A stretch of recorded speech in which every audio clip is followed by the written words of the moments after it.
The mission had gone wrong from the first minute, and it was Issei who paid for it. A rogue exorcist cell had taken root in an abandoned rail yard on the edge of Koa's territory, and what should have been a clean extraction had turned into a running battle across 3 levels of rusted freight cars. Kiba had misjudged the timing of his sword strike. Kaneko had frozen for half a second too long against a barrier she had never seen before. Gasper's sacred gear had faltered under the strain of holding back a dozen light-based attacks at once, and for a moment the entire formation had buckled. Issei had been the one to close the gap. Boosted gear roaring red down his arm, he had thrown himself between the collapsing barrier and the rest of the group, taken 3 grazing hits that would have been fatal to anyone without a sacred gear, and driven the exorcists back long enough for Akino to finish them with a lightning strike that lit up the whole yard like daylight. It should have ended there. A clean win, however messy the middle had been. Instead, when they regrouped in the clubroom afterward, bruised and singed and still smelling of ozone, Kiba was the first to speak, and what came out of his mouth was not gratitude. "You went in without a signal," he said, arms crossed, voice tight in a way Issei had rarely heard from him. "I had the timing under control. If you hadn't broken formation, I would have closed that gap myself, and cleanly. Instead I had to redirect mid-strike to avoid hitting you, and that's what let the second wave through." "I redirected because you weren't going to make it," Issei said, still catching his breath. "The barrier was already failing. That's not your call to make." Kiba's tone was clipped, almost clinical, and it stung worse for that. "You don't have the training to read a formation collapse in real time. You have a gauntlet that lets you survive mistakes the rest of us can't afford to make. That's not the same as skill." Kaneko, usually the last to speak, said nothing to contradict him. She sat curled into the corner of the sofa, arms around her knees, and did not meet Issei's eyes. "He's not wrong," she said quietly, to the floor rather than to Issei. "You made it about you again." "I was trying to keep Gasper from getting hit," Issei said, and heard his own voice crack slightly on the name, because Gasper, at least, should have said something. But Gasper had folded himself into the corner of the room days ago in every sense that mattered, and said nothing at all now, eyes down, small and silent, and Issei realized with a distant, sinking feeling that no one in the room was going to speak for him. Akino, who usually softened these moments with a joke or a knowing smile, only poured herself tea and did not look up. "You did get reckless, Issei," she said, mild as ever, mild in a way that somehow cut deeper than Kiba's sharpness. "We've talked about this before." Rias was the one who mattered most, and Rias said nothing at all. She sat behind her desk, fingers steepled, expression unreadable, and let the silence stretch until it became its own kind of verdict. Issei stood in the middle of the clubroom, boosted gear gone quiet on his arm, and understood for the first time in a long while that he was, in this room, alone. He did not go home that night. He walked instead, aimlessly, through streets that had gone quiet and blue with early evening, past the shuttered shopfronts near the station and the vending machines humming their small electric hum, and he did not notice how far he had gone until he found himself at the edge of the old shrine grounds on the north side of town, sitting on the stone steps with his elbows on his knees. He was still there, unmoving, when a voice he had not expected called his name. "Issei Hyoudou. You look like something dragged out of a river." He looked up. Ravel Phoenix stood a few steps below him, arms folded, dressed down from her usual formal wear into something plainer, a cream coat over a simple dress, her orange curls catching the last of the street light. She had been visiting Ko on family business for the Underworld Liaison Office for the better part of 2 weeks, a fact Issei had registered only distantly, the way one registers weather. "Ravel. What are you doing out here?" "Walking. Thinking. The liaison office is stifling and my brother's letters are worse." She studied him for a moment, head tilted, and whatever she saw in his face made her sit down on the step beside him without being invited, smoothing her coat under her. "You look like you lost something important." "Just a bad night," Issei said. "You are an extremely poor liar." "It is honestly a little embarrassing, for someone who fights devils and fallen angels for a living." Despite himself, the corner of his mouth twitched. "Wow. Thanks. I mean it as a compliment. Dishonest people are tedious." She drew her knees up slightly, watching the empty street rather than him, which made it easier, somehow, for him to talk. Tell me what happened. He did not mean to tell her everything. He meant to give her the short version, the version he would have given anyone else, but somewhere in the telling it became the whole of it, the barrier and the redirect and Kita's clipped voice and Kaniko's silence and Akino's mild, cutting agreement, and Rias saying nothing at all, and by the time he finished his throat was tight and he was staring hard at the pavement. Ravel was quiet for a while after he finished. Long enough that he glanced sideways at her, half expecting the polite, practiced sympathy he had learned to expect from people who did not actually want to get involved. She was not looking at him with sympathy. She was looking at him with something closer to anger. They are fools, she said flatly. All of them. Ravel. No, let me finish. You threw yourself into a collapsing barrier to protect a member of your own team, at cost to your own body, and their response was to inform you that this was somehow a failure of discipline. Her voice had gone sharp, precise, every word placed like a blade set down on a table. In the Phoenix household, that is called courage. It is called exactly the kind of instinct you cannot train into a swordsman no matter how many years he spends with a blade. Kiba Yuto is an excellent technician. He is not owed the right to make you feel small for having saved his team. He wasn't trying to. I do not care what he was trying to do. I care what he did. Ravel turned to face him fully now, and there was nothing soft in her expression, none of the polished diplomacy she usually wore like a second uniform. You have spent this entire conversation defending people who did not defend you. Do you understand how strange that is? Issei opened his mouth to argue and found, unexpectedly, that he had nothing to say. I'm not asking you to hate them, Ravel went on, quieter now. I am asking you to notice what just happened. A person who values you does not let a room go silent while you stand there being dismantled. Lady Rias said nothing. That is not neutrality, Issei.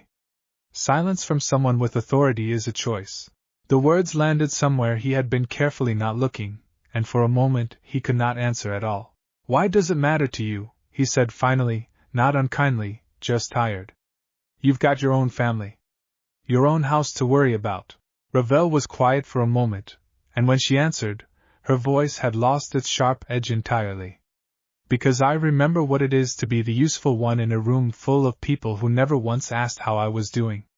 My brother's peerage did not belittle me. They simply forgot I existed except when they needed something arranged. It is a particular kind of loneliness, being necessary and unseen at the same time. She looked at him steadily. I recognized it in your face before you said a single word. They sat together in silence after that, the streetlight humming faintly overhead, and for the first time all night Issei did not feel like he was carrying the evening alone. Come on, Ravel said eventually, standing and brushing off her coat, offering him a hand he had not expected. You need food that is not vending machine curry, and I refuse to let the Red Dragon Emperor be found passed out on a shrine step by some elderly shrine keeper tomorrow morning. It would reflect poorly on all of us. He almost laughed, and it surprised him how much he needed to. He took her hand and let her pull him up. Ravel found him again 3 days later, and this time she did not pretend it was an accident.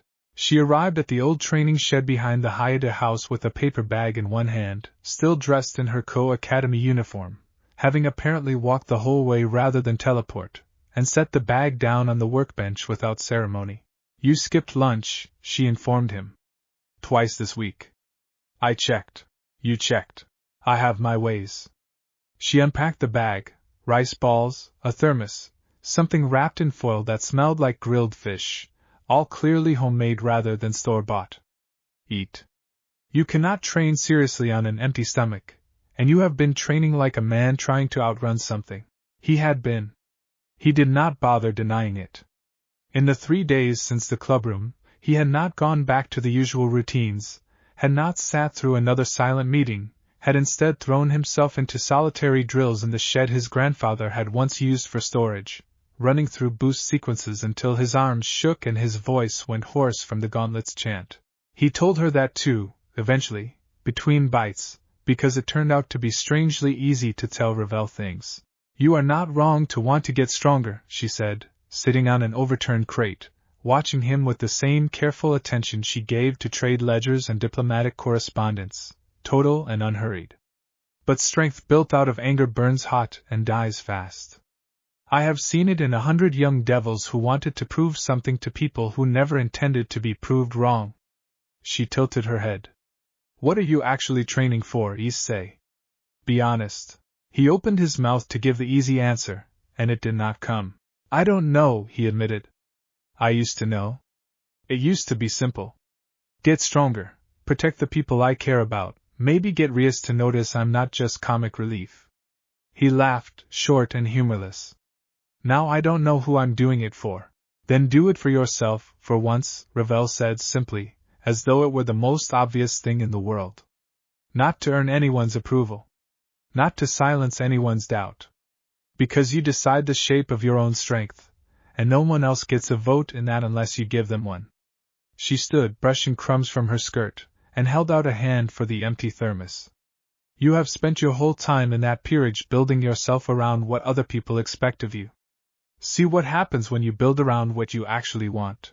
It was, Issei thought later, lying awake that night with her words circling in his head, the first time in longer than he could remember that anyone had asked him what he wanted rather than what he owed. The next afternoon, when he returned to the shed to train, he found a single training weight and a note in careful, elegant handwriting waiting on the workbench. You will need more than raw effort. Let me help you build a Rio regimen. I will not tolerate watching you flail around with no structure. Ravel. He almost laughed out loud, alone in the shed, and then he did. Word of Issei's absence from club activities reached Rias slowly, the way important things sometimes do when everyone assumes someone else is paying attention. It was Aquino who finally raised it, a week and a half after the rail yard mission, catching Rias alone in the clubroom after the others had left. He hasn't come to a single meeting since the debrief, she said, setting down a fresh pot of tea either of them had asked for. Kaneko says he's not answering messages either. Not rudely. Just not answering. Rias's expression flickered, something between concern and irritation. He's probably sulking. Is he? Aquino's voice was carefully neutral, the way it became when she disagreed with something and did not want to say so outright. Bocho, I was there. We were harder on him than the situation called for. He broke formation. Kiba could have been seriously hurt.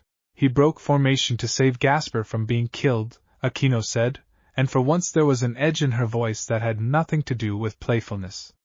I have watched that boy throw himself in front of every one of us at least once this year, and the one time we finally spoke up about tactics, we did it as though he'd done nothing right at all. I said things I am not proud of. Rias was quiet for a long moment, turning her pen over in her fingers. I should talk to him. You should have talked to him a week and a half ago, Aquino said, gently but without backing down. Before he found somewhere else to go. Rias looked up sharply at that. What do you mean, somewhere else to go? Aquino's expression was carefully unreadable. Ravel Phoenix has been seen with him. Several times. Training mostly, from what I hear, though gossip travels faster than accuracy in this town, so take that as you will. Something crossed Rias's face too quickly to name, there and gone, and she set her pen down with more force than necessary. Ravel Phoenix is stationed here for liaison work. It's a coincidence. Perhaps, Aquino said, in a tone that suggested she believed nothing of the sort. That evening, Rias sent Issei a message, brief and carefully casual, asking if he would come by the clubroom to talk. She received no reply that night. None the next morning either. It was not until the following afternoon that a response finally came, polite, short, and entirely unlike the eager, overeager messages he used to send her without prompting. Kind of busy this week. Maybe another time. Rias stared at the screen for a long moment, feeling, for the first time in longer than she could remember, genuinely uncertain of her footing with him. The confrontation, when it finally came, was not one Issei had planned. He had gone to the old shrine steps out of habit now, more than anything, and found Ravel already there waiting, a habit of hers he had stopped questioning. They had fallen into an easy rhythm over the past 2 weeks, training in the mornings before school, quiet conversation on the shrine steps in the evenings, Ravel's blunt, unsentimental honesty a strange balm after months of tiptoeing around his own peerage's moods. He did not expect Rias to be the one who found them there. She came around the shrine path with the particular urgency of someone who had been building up to a conversation for days, and stopped short at the sight of the two of them sitting together on the steps, close enough that it clearly registered as something, whatever that something was. Issei. Rias's voice was tight, controlled in the way it became when she was trying very hard not to sound as unsettled as she felt. I've been trying to reach you. I've been busy, Issei said, and did not elaborate, and the flatness of it seemed to land harder than any accusation could have. We need to talk. About the mission. About what happened after. Rias's eyes flicked, briefly, unmistakably, to Ravel, and something in her expression tightened further. Alone, if that's all right. Ravel began to rise, ever poised, ever willing to yield the stage when it was not hers. But Issei's hand found her wrist before he had quite decided to stop her, and she settled back down without argument, watching him with quiet attention rather than triumph. Anything you want to say, you can say in front of Ravel, Issei said. She's the only one who actually asked me how I was doing after that night. So no, I don't think I need this to be private. Rias flinched, just slightly, as though the words had physical weight. Issei, that's not fair. We were worried about the mission. About tactics. That doesn't mean we don't. You didn't say anything, Issei said, quiet but unshaking. You sat there and let Kiba tear into me, let Kaneko agree with him, let Akino pile on, and you didn't say one word. Not one. I stood in that room and waited for someone, anyone, to say maybe I did something right, and nobody did. You didn't. I was processing, Rias said, and even as she said it, she seemed to hear how thin it sounded. I needed time to think about the tactical. I wasn't asking for tactics, Bucho. The old title came out with an edge he had never used on it before, and he watched it land, watched something flicker across Rias's face that might have been hurt or might have been the first real understanding of exactly how far this had gone. I was asking to matter to somebody in that room. And I didn't. Not that night. The silence that followed was long, and heavier than any of the silences that had come before it. I don't know what you want me to say, Rias said finally, quietly, and for the first time she sounded less like his king and more like someone genuinely lost. I don't want you to say anything right now, Issei said, and stood, offering Ravel his hand out of habit rather than performance, an unconscious thing that nonetheless did not go unnoticed by either woman on those steps. I just wanted you to know why I haven't been around. I'll be at the next mission, if you need me. I'm not abandoning the team. He paused, and something in his voice softened, though it did not waver. I just don't think I owe anyone an apology for what I did that night. And until somebody in that room realizes that, I don't think there's much left to talk about. He walked Ravel home that evening in silence, the kind of silence that did not need filling. And if Rias stood on those shrine steps for a long while after they had gone, watching the space where they had been, either of them was there to see it. 3 weeks into the new routine, Issei's body had started to remember what real discipline felt like. Ravel's regimen was nothing like the frantic, directionless drilling he had put himself through in the days right after the rail yard mission. She had shown up on the 4th morning with a folder, an actual folder, color-coded and organized by day, and had informed him without preamble that raw stubbornness was not a training plan. Boosted gear doubles your output, she said, standing at the edge of the shed with her arms crossed while he ran through the first set she had assigned him, but it does not improve your base. If your base is weak, doubling weak is still weak, only faster. We are going to fix the base first. It had been humbling in a way he had not expected. Ravel knew combat theory the way she knew trade routes and political alliances, thoroughly, and without sentiment. She corrected his footwork with the same clipped precision she used when reviewing contracts. She made him run drills until his legs shook, not because she enjoyed watching him suffer but because, as she put it, competence was the only kind of respect that could not be argued away from him. You cannot make Kiba Hyoudou respect your instincts, she told him one evening, watching him catch his breath against the shed wall. But you can make it impossible for anyone to say your instincts were wrong. That is a different kind of victory. It does not need his approval to be real. He was getting stronger. He could feel it in ways that had nothing to do with the gauntlet, a new steadiness in his stance, a sharper read on distance and timing, the kind of quiet confidence that came from actually understanding what he was doing instead of simply hoping the boost would cover for him. It was slower than he wanted. It was also, he was coming to realize, the first time his strength had felt entirely his own. Ravel watched him finish the final set, sweat-soaked and breathing hard, and allowed herself the smallest of satisfied smiles, the kind she rarely showed anyone. Better, she said. Tomorrow we work on your balance breaker activation timing. You waste almost a full second on the transition. That second could cost you your life someday, and I would rather it did not. You worry about me a lot for someone who called me an idiot on our third conversation, Issei said, only half joking. I am allowed to worry about idiots, Ravel said primly, gathering her folder. Someone has to. He laughed, and it was easy now, the way it had not been easy with anyone in weeks. Kiba found him alone by the school's practice field one afternoon, and it was clear from the way he approached, hands shoved deep in his pockets, shoulders tighter than usual, that he had been building up to this conversation for some time. Got a minute, Kiba said. Issei set down the wooden training sword he had been running drills with, another of Ravel's additions to the regimen, and studied him for a moment before nodding. I've been thinking about what I said, Kiba began, and started again. In the clubroom. After the rail yard. He exhaled, frustrated with himself. I was harsh. I know I was harsh. I told myself I was being honest about the tactics, but honestly, some of it was just I don't know. Frustration that didn't have anywhere else to go. Frustration about what? Issei asked, not unkindly, but not softening the question either. Kiba was quiet for a moment, looking out at the empty field rather than at Issei. You've gotten strong fast. Faster than any of us. I trained for years to get where I am with a blade, and you picked up a gauntlet, and in under 2 years you're standing shoulder to shoulder with devils who've had centuries. I told myself that didn't bother me. It bothered me. He shook his head. That's not an excuse. What I said that night wasn't about tactics. It was about that. And it wasn't fair to put it on you. It was, Issei had to admit, more honest than he had expected. He let the silence sit for a moment before answering. I appreciate you saying that, he said finally. I do. But you didn't just say something harsh one time, Kiba. You said it, and then everyone else agreed, and nobody in that room stopped to ask if it was true before they piled on. That's the part that's hard to just let go of. I know.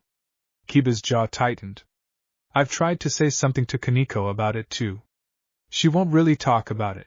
She probably feels the same as you and doesn't know how to say it, Issei said, and was a little surprised at his own generosity, though it did not feel forced. Ravel's voice was in his head now more often than he expected, calm and precise. You are allowed to forgive people without pretending nothing happened. For what it's worth, Kiba said, I don't think you're wrong to be spending time with Ravel Phoenix. She's sharp. She'd have made a good knight, honestly, if the Phoenix family worked differently. He hesitated. Butcho's been off since that night on the shrine steps, though. I don't know what happened there exactly, but she's not saying anything to any of us about it. That's between me and her, Issei said, quiet but firm, and Kiba, to his credit, did not push further. They did not fully mend that afternoon, not in a single conversation, but something had shifted, some of the frost gone out of the air between them, and when Kiba offered a hand before leaving, Issei took it. It was a start. The emergency call came at 11 at night, 3 days later, Rias's voice tight and urgent through the summoning circle in Issei's room. A cadre of stray devils, at least 6 confirmed, had broken containment near the old industrial district, and were moving toward a residential block. Every available member of the peerage was needed immediately. Issei was suited up and moving within minutes, boosted gear thrumming warm against his forearm, and found the rest of the group already gathering at the perimeter when he arrived, Rias directing positions with clipped urgency, Akino's magic circle already crackling at her fingertips. 6 strays, possibly more we haven't located, Rias said, eyes scanning the group and landing, briefly, uncertainly, on Issei before moving on. Kiba, Kaneko, you take the northern block. Akino and I will handle the main group here. Issei, she hesitated, just slightly, as though unsure how the sentence would be received. can you cover the eastern residential row? There are still people in those houses. On it, Issei said, no hesitation of his own, and was moving before she finished nodding. The eastern row was chaos by the time he arrived, 2 strays already tearing through a collapsed fence line, a family of 4 frozen in their doorway too terrified to run. Issei did not think, did not calculate the way Ravel had drilled him to over the past weeks, not at first. Old instinct took over, the same instinct that had thrown him into the collapsing barrier at the rail yard, and he put himself directly between the strays and the family. But this time, something was different. In the half-second before impact, Ravel's training surfaced, unbidden and automatic: read the weight distribution, gauge the follow-through, do not simply absorb the hit, redirect it. He shifted his stance at the last possible instant, let the stray's claw skid off at an angle instead of driving into him head-on, and used the redirected momentum to drive his own counter into its exposed flank. It went down hard. The second stray, seeing its companion fall, hesitated just long enough for Issei to close the distance and finish it before it could reach the family at all. It was over in under a minute. Clean. Controlled. Nothing like the desperate, reckless save at the rail yard. The family fled into the night, and Issei stood alone in the wreckage of the fence line, breathing hard but steady, and felt something settle in his chest that had nothing to do with adrenaline. Rias found him there 10 minutes later, once the rest of the strays had been cleared. She stopped a few feet away, taking in the scene, the 2 dissolved stray corpses, the family's house untouched, Issei standing calm rather than battered. You didn't just absorb the hit, she said slowly, something like realization dawning in her voice. You read it. Yeah, Issei said, wiping sweat from his brow. Been working on that. That's good, Issei. That's really good. Rias's voice had softened, some of the old warmth creeping back in, uncertain but genuine. I'm glad. I mean that. Thanks, Issei said, and meant it, though the easy familiarity that used to exist between them did not quite return, not yet, a careful distance still sitting where trust used to be automatic. Rias seemed to feel it too, the space between them that had not closed, and something in her expression flickered, unreadable, before she turned to help coordinate the cleanup, leaving Issei standing alone in the ruined fence line a moment longer, thinking of Ravel's voice in his ear during every drill for the past 3 weeks, and understanding, clearly now, exactly whose training had just saved that family's life. Riser Phoenix arrived in Co without warning on a bright, unremarkable Tuesday afternoon, and the entire liaison office seemed to tense the moment his transportation circle flared to life in the courtyard. Issei was not present for the arrival itself, but he heard about it within the hour from Ravel, who appeared at the shed that evening looking uncharacteristically rattled, her usual composure fraying at the edges. My brother is here, she said, without preamble, sitting down hard on the overturned crate she had claimed as her usual seat. Officially, it is a liaison inspection. Unofficially, someone has been telling him that I have been spending an inordinate amount of time with the Security, and he has decided this requires his personal attention. Issei set down the training weight he had been working with. Is that going to be a problem for you? Ravel's mouth twisted, somewhere between irritation and something more vulnerable. My brother has certain expectations about who is worth my time. He does not consider human devils with new blood sacred gears to be particularly high on that list, whatever your Longinus happens to be capable of. He will not say this to your face, because he is not that stupid, but he will imply it thoroughly. Great, Issei said. Looking forward to it. You are not going to be looking forward to it, you are going to be diplomatic, Ravel said sharply, though there was no real heat in it, more nerves than anger. Riser is many things, but he is still my brother, and he is still head of the Phoenix household, and I would prefer this not become an incident that reaches our parents. The dinner, arranged with deliberate formality at the liaison office the following evening, was every bit as tense as Ravel had predicted. Riser Phoenix sat across the table in an immaculate suit, golden hair catching the light, studying Issei with the particular, appraising look of a man accustomed to being the most important person in any room he entered. So, Riser said, after the pleasantries had been exhausted, swirling his wine with deliberate slowness, my sister tells me you have been training together. How industrious of her. She's been generous with her time, Issei said carefully. I've learned a lot. I imagine you have. Ravel has an excellent mind for combat theory, wasted as it usually is on liaison paperwork. Reiser's eyes did not leave Issei's face. Tell me, Hyoudou, what exactly are your intentions here? Reiser, Ravel said, warning in her voice, but he continued as though she had not spoken. You are a devil of, 2 years standing. A reincarnated pawn with an unusual gift and an unfortunate reputation for a certain kind of adolescent enthusiasm, if the reports I have received are accurate. Reiser's tone remained pleasant, almost lazy, which somehow made it worse. My sister is heir apparent to a great house. I would be remiss as her elder brother not to ask what a young man in your position hopes to gain from her attention. The old Issei thought distantly, would have stammered, would have gotten flustered and defensive and probably said something that made the whole situation worse. He found, to his own quiet surprise, that he did not feel that pull now. I'm not trying to gain anything from her, he said evenly, meeting Reiser's gaze without flinching. Ravel's the first person who actually asked how I was doing when things fell apart with my own peerage. She didn't have to.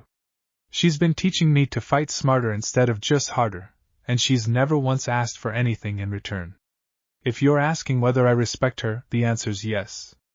If you're asking whether I'm trying to use her name for anything, the answer's no. I don't need the Phoenix name. I need the person who's actually shown up for me the last month, and that happens to be your sister. The table went quiet. Ravel had gone very still beside him, watching her brother's face with an intensity that suggested even she was uncertain how this would land. Reiser studied Issei for a long moment, something unreadable working behind his eyes, and then, unexpectedly, he laughed, short and genuine, the tension breaking like a held breath finally released. Well, he said, setting down his glass. At least you have some backbone under all that gauntlet noise. That is more than I expected. He glanced at Ravel, something almost fond in his expression despite himself. Do not make me regret this, either of you. Ravel exhaled, long and slow, and under the table, where her brother could not see, her hand found Issei's and squeezed once, briefly, before letting go. Rias requested a private meeting a week later, and this time Issei agreed to come alone. She had set up the clubroom carefully. He noticed the moment he walked in, tea already poured, the usual chaos of paperwork cleared from the desk, as though she had spent real effort preparing for this conversation rather than letting it happen the way the last one had, unplanned and raw on a shrine's stone steps. Thank you for coming, she said, and for the first time in weeks, some of the old warmth was back in her voice, uncertain but real. I've been wanting to say this properly for a while. I just didn't know how. Issei sat, saying nothing yet, waiting. I failed you that night, Rias said, and the words came out steady, deliberate, clearly rehearsed and no less sincere for it. Not because I agreed with what Kiba said. I didn't. I sat there and let the silence do the talking because I was trying to figure out how to address it fairly, and by the time I'd decided, the moment had passed, and the damage was done. That's not an excuse. A king who lets her pawn stand alone in a room full of criticism has already failed at the one job that actually matters. She met his eyes, steady despite the difficulty of it. I'm sorry, Issei. Genuinely. It should never have taken you finding comfort somewhere else for me to understand how badly I handled that night. It was, Issei thought, exactly the apology he had needed to hear, 3 weeks too late, but no less real for the delay. Thank you for saying that, he said. I mean it. That actually helps. Are we? Rias hesitated, something uncertain and almost young in her expression, so unlike her usual composed self. Are we going to be okay? I don't want to lose what we had. I know things have changed. I'm not asking for things to go back exactly the way they were. I just don't want to lose you entirely to the distance that's grown between us. Issei considered the question honestly before answering. I think we're going to be okay, he said slowly. But I'm not going back to how things were before either. I'm not the same guy who used to need everyone's approval every 5 minutes to feel like I mattered. Ravel helped me see that some of that dependency wasn't healthy, for me or for the peerage. I still care about this team. I still care about you, all of you. But I'm not going to shrink myself down again just to keep things comfortable for everyone else. Rias nodded slowly, something like respect dawning in her expression, replacing some of the old easy affection with something new and steadier. That's fair, she said. That's more than fair. She hesitated once more before adding, quieter, for what it's worth, I'm glad you found someone who saw you clearly when the rest of us didn't. I mean that, even if it stings a little to admit. Yeah, Issei said, and found, to his own surprise, that he could smile when he said it. Me too. They talked for a while longer after that, easier now, some of the old rhythm returning even as something fundamental between them had permanently shifted, reshaped rather than repaired, and when Issei finally left the clubroom that evening, he did so without the tight, guarded distance that had followed him for the past month. Ravel was waiting for him outside the old school building, as she so often was now, leaning against the gate with her arms crossed and an expression that suggested she already knew, somehow, exactly how the conversation had gone. Well, she said. You are still standing. I will take that as a good sign. It went well, Issei said. Really well, actually. Good. Ravel fell into step beside him as they walked, easy and unhurried, the late afternoon light stretching long in gold across the school grounds. I am glad. I never wanted you to lose them entirely, you understand? Only to stop losing yourself for their sake. I know, Issei said, and reached over without quite thinking about it, taking her hand the way it had somehow, gradually, become natural to do. Ravel did not pull away. I wouldn't have gotten here without you. No, Ravel agreed, with the particular satisfaction of someone who rarely admitted to being right but clearly enjoyed the rare occasions when she could. You would not have. They walked the rest of the way in comfortable silence, and somewhere behind them, in the fading gold light of the clubroom window, Rias Gremory watched them go, and allowed herself, at last, something that felt almost entirely like peace. The idea, when Rias finally raised it, arrived with more caution than Issei had ever heard her use before. She had called a small meeting, just the two of them again, the clubroom quiet in the last light of a Sunday afternoon, and she had taken a long moment gathering herself before speaking, turning a spare evil peace case over in her hands like she was weighing something far heavier than its contents. I want to ask you something, and I want you to actually think about it before you answer, Rias said. Not just react. Okay, Issei said, wary now, because Rias rarely opened conversations that way. I've been thinking about Ravel Phoenix. Rias set the case down on the desk between them. About what she's done for you these past 2 months. About what she's clearly become to this team, even from outside it. I have an open bishop piece, Issei. I've had it for a while. I haven't used it because I hadn't found anyone who felt right. She met his eyes steadily. I think she'd be an extraordinary addition to this peerage. I wanted to ask how you'd feel about that before I said anything to her directly. Issei sat with that for a long moment, feeling something complicated move through his chest, hope and hesitation tangled together. You want to reincarnate her, he said slowly, into your peerage, if she's willing. It would mean leaving the Phoenix line of succession behind, at least formally. Reincarnated devils give up their standing in their birth house's hierarchy. That's not a small thing to ask of anyone, let alone the heir apparent of a great house. Rias's expression was careful, weighing. I wouldn't ask this lightly, and I wanted you to know before I brought it to her, because I imagine it would affect you more than most. Why are you asking me first? Issei said, though some part of him already suspected the answer. Because 2 months ago I let a silence in this room push you toward finding family somewhere else, Rias said, quiet and honest. I'm not going to make a decision that big about someone important to you without talking to you about it first. That's the whole point, Issei. I'm trying to do this differently now. Something in Issei's chest eased at that, some old tension he had not fully realized he was still carrying. I think, he said carefully, you should ask her. Not because of me. Because she deserves the choice, whatever she decides. But yeah. If she wants it, he stopped, feeling suddenly and uncharacteristically shy about finishing the sentence. I'd like that. A lot. Rias smiled, small and genuine, the first fully unguarded smile he had seen from her in weeks. I thought you might. Ravel did not answer immediately when Rias asked her, 3 days later, over a carefully arranged tea in the liaison office's private receiving room. She sat very still for a long moment after the offer had been laid out plainly on the table between them, her expression giving away nothing, the diplomatic mask she had worn since childhood settling over her features like armor. "That is a significant offer," she said finally, voice measured. "I would need to think carefully before answering." "Take whatever time you need," Rias said. "I'm not looking for an answer today." Ravel did not go to Issei that evening, which was unusual enough on its own that he noticed, and did not go the evening after either. She sent a brief message instead, asking for space to think, and Issei, understanding better now than he once might have what it meant to respect someone's need for room, did not push.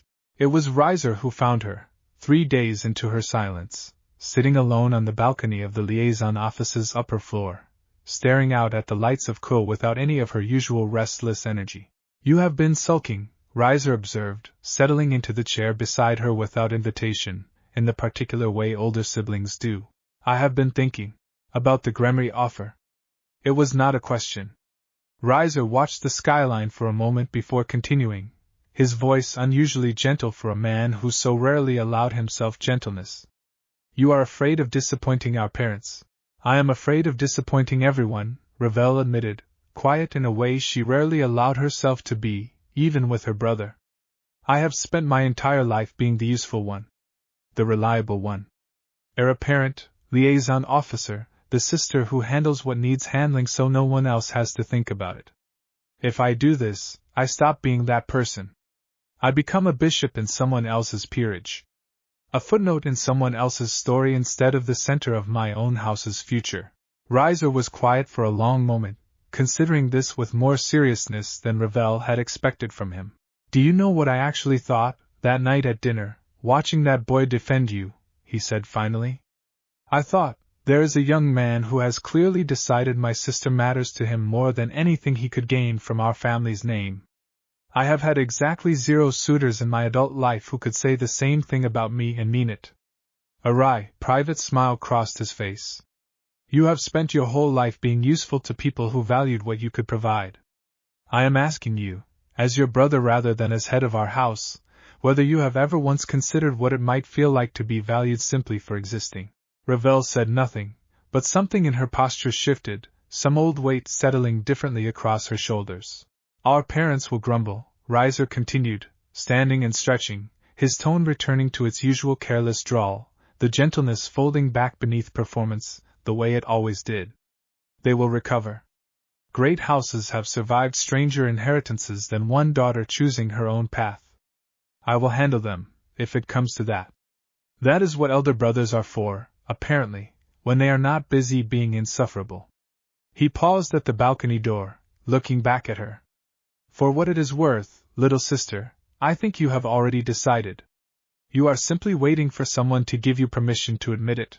He left her alone with the skyline after that, and Ravel sat a while longer, turning his words over, before finally pulling out her phone and typing a message to Issei for the first time in 4 days. "Meet me at the shrine steps. I need to tell you something." He was waiting when she arrived, sitting on the same worn stone step where they had first truly talked, months ago now, though it felt in some ways like a different lifetime entirely. "I'm going to say yes," Ravel said without preamble, sitting beside him, her voice steadier than it had been in days. "To Rias's offer." Issei felt something bloom warm in his chest, careful hope finally allowed to fully unfold. "Yeah? Yes." Ravel looked out at the quiet street rather than at him, the way she often did when saying something that cost her something to say. "My brother said something to me that I have not been able to stop thinking about. He asked whether I had ever considered what it might feel like to be valued simply for existing, rather than for what I provide." She exhaled slowly. "I realized I could not remember the last time that had been true, before you. You have never once asked me for anything, Issei. Not training help, not advice, not access to my family's resources. You have simply wanted me there. That is such a small thing to have taken this long to recognize as precious." "You're not small to me," Issei said, quiet and certain. "You never have been. Not since that first night." Ravel finally looked at him, something unguarded in her expression that she rarely allowed anyone to see, all diplomatic polish set aside. "I am aware this changes things. formally at least. I will be your king's bishop. I will fight alongside you, train alongside you, in a way that is rather more permanent than an informal arrangement of shed visits and shrine-step conversations. Is that a problem? No, Ravel said, and something in her voice had gone soft in a way he had rarely heard from her. All the usual precision melted into something simpler and more honest. It is the furthest thing from a problem. I only wanted you to understand that I am not doing this lightly. I am choosing this. I am choosing you, and this team, and whatever comes with that, with my eyes fully open. She held his gaze steadily. I would like you to understand that clearly, because I do not say things like this often, and I do not intend to spend the rest of my life having to repeat myself about it. Issei laughed, soft and a little disbelieving, joy sitting strange and unfamiliar in his chest after months of complicated feelings. I understand, he said. I promise I understand. He reached for her hand, the way it had become natural to do over the past weeks, and this time, for the first time, Ravel leaned into him slightly as she took it, her shoulder against his, watching the quiet street together in a silence that needed no filling at all. The reincarnation ceremony took place a week later, in the clubroom, with the full peerage gathered in a loose circle around the summoning array Rias had prepared with unusual care. Ravel stood at the center of the array, dressed simply rather than in her usual formal phoenix attire, and there was something in her posture, Issei thought, watching from just outside the circle, that looked lighter than he had ever seen her. Some old armor finally set down. Ravel Phoenix, Rias said, voice carrying the particular formal weight the ritual demanded, evil peace held out on her open palm. Do you accept reincarnation into my peerage, of your own free will, understanding fully what this choice will mean for your standing, your house, and your future? I do, Ravel said, without hesitation, without a single flicker of doubt in her voice. Freely, and by my own choice. The bishop piece lifted from Rias's palm and settled against Ravel's chest, glowing a deep, warm crimson before sinking into her, and for a moment the whole room seemed to hold its breath, watching the light gather and pulse and finally settle, quiet and steady, into something that felt permanent. When Ravel opened her eyes again, there was a new mark at the base of her throat, small and elegant, the sigil of the Gremory house resting alongside whatever remained of her own family's crest. Two lineages layered together rather than one erasing the other. Welcome to the peerage, Rias said, smiling, genuine warmth in it now, none of the careful formality from moments before. Officially, Kaneko was the first to approach afterward, offering Ravel a small, awkward but clearly sincere nod. You're stronger than you let people think, she said, which from Kaneko, Issei knew, counted as a significant compliment. Akino offered something warmer, an actual embrace, murmuring something about finally having another woman in the group with proper standards for tea. Even Kiba, still working through his own complicated feelings about the whole situation, managed a genuine, if slightly stiff, welcome. Gasper, watching from the corner where he had folded himself for most of the ceremony, finally spoke up, quiet but clear. I'm glad you're here, he said to Ravel, an unusual amount of directness for him. I never got the chance to say I was sorry, for that night. For not saying anything when everyone was hard on Issei. I should have. You were frightened, Ravel said gently, no judgment in it at all. There is no shame in that. But I am glad you found the words now. It was, Issei thought, watching his peerage slowly reassemble itself around this new addition, warmer and more whole than it had felt in months, the first time since the rail yard that the room had felt entirely, unreservedly good to stand in. Ravel found him afterward, near the window, watching the last of the evening light stretch gold across the school grounds. Well, she said, echoing words she had used once before, on a very different afternoon. I am officially yours to worry about now. Formally even. There is paperwork. I've been worrying about you for months, Issei said, smiling. The paperwork's just catching up. Ravel laughed, soft and real, and leaned her head against his shoulder, and for a long moment neither of them said anything else at all, content simply to stand together in the gold light, watching the ordinary evening settle quietly over Kuo. The challenge arrived less than 2 weeks after the ceremony, delivered with the particular pomp only a rival great house ever bothered with, a formal raiding game request from the Citri-affiliated Vashti family, whose scion, Damon Vashti, had made no secret in underworld circles of his skepticism that Rias Gremory's peerage, having apparently spent the better part of a season in visible disarray, deserved its growing reputation. "He is testing us," Rias said, reading the formal challenge scroll with a flat, unimpressed expression. "Word's gotten around that we had internal friction a few months back. He thinks we're still fractured. He wants an easy win to pad his own standing before the next official season begins." "Are we going to give him one?" Aquino asked, arching an eyebrow, already sounding faintly delighted at the prospect of proving someone spectacularly wrong. "No," Rias said, setting the scroll down with a small, sharp smile. "We are absolutely not." The 2 weeks of preparation that followed were unlike anything the peerage had done together in months, intense and focused, but for the first time in a long while, entirely without the old undercurrent of tension that had once poisoned even their best training sessions. Ravel, settling quickly into her role, proved to be a formidable strategic asset, her fire magic sharp and precise, her tactical mind, honed by years of watching her brother's peerage operate, adding a layer of coordination the group had never quite had before. "You are all thinking about this as 6 individuals who happen to fight near each other," Ravel told them bluntly, 3 days into planning, standing before a hastily drawn field map. "Damon Vashti's peerage fights as a genuine unit.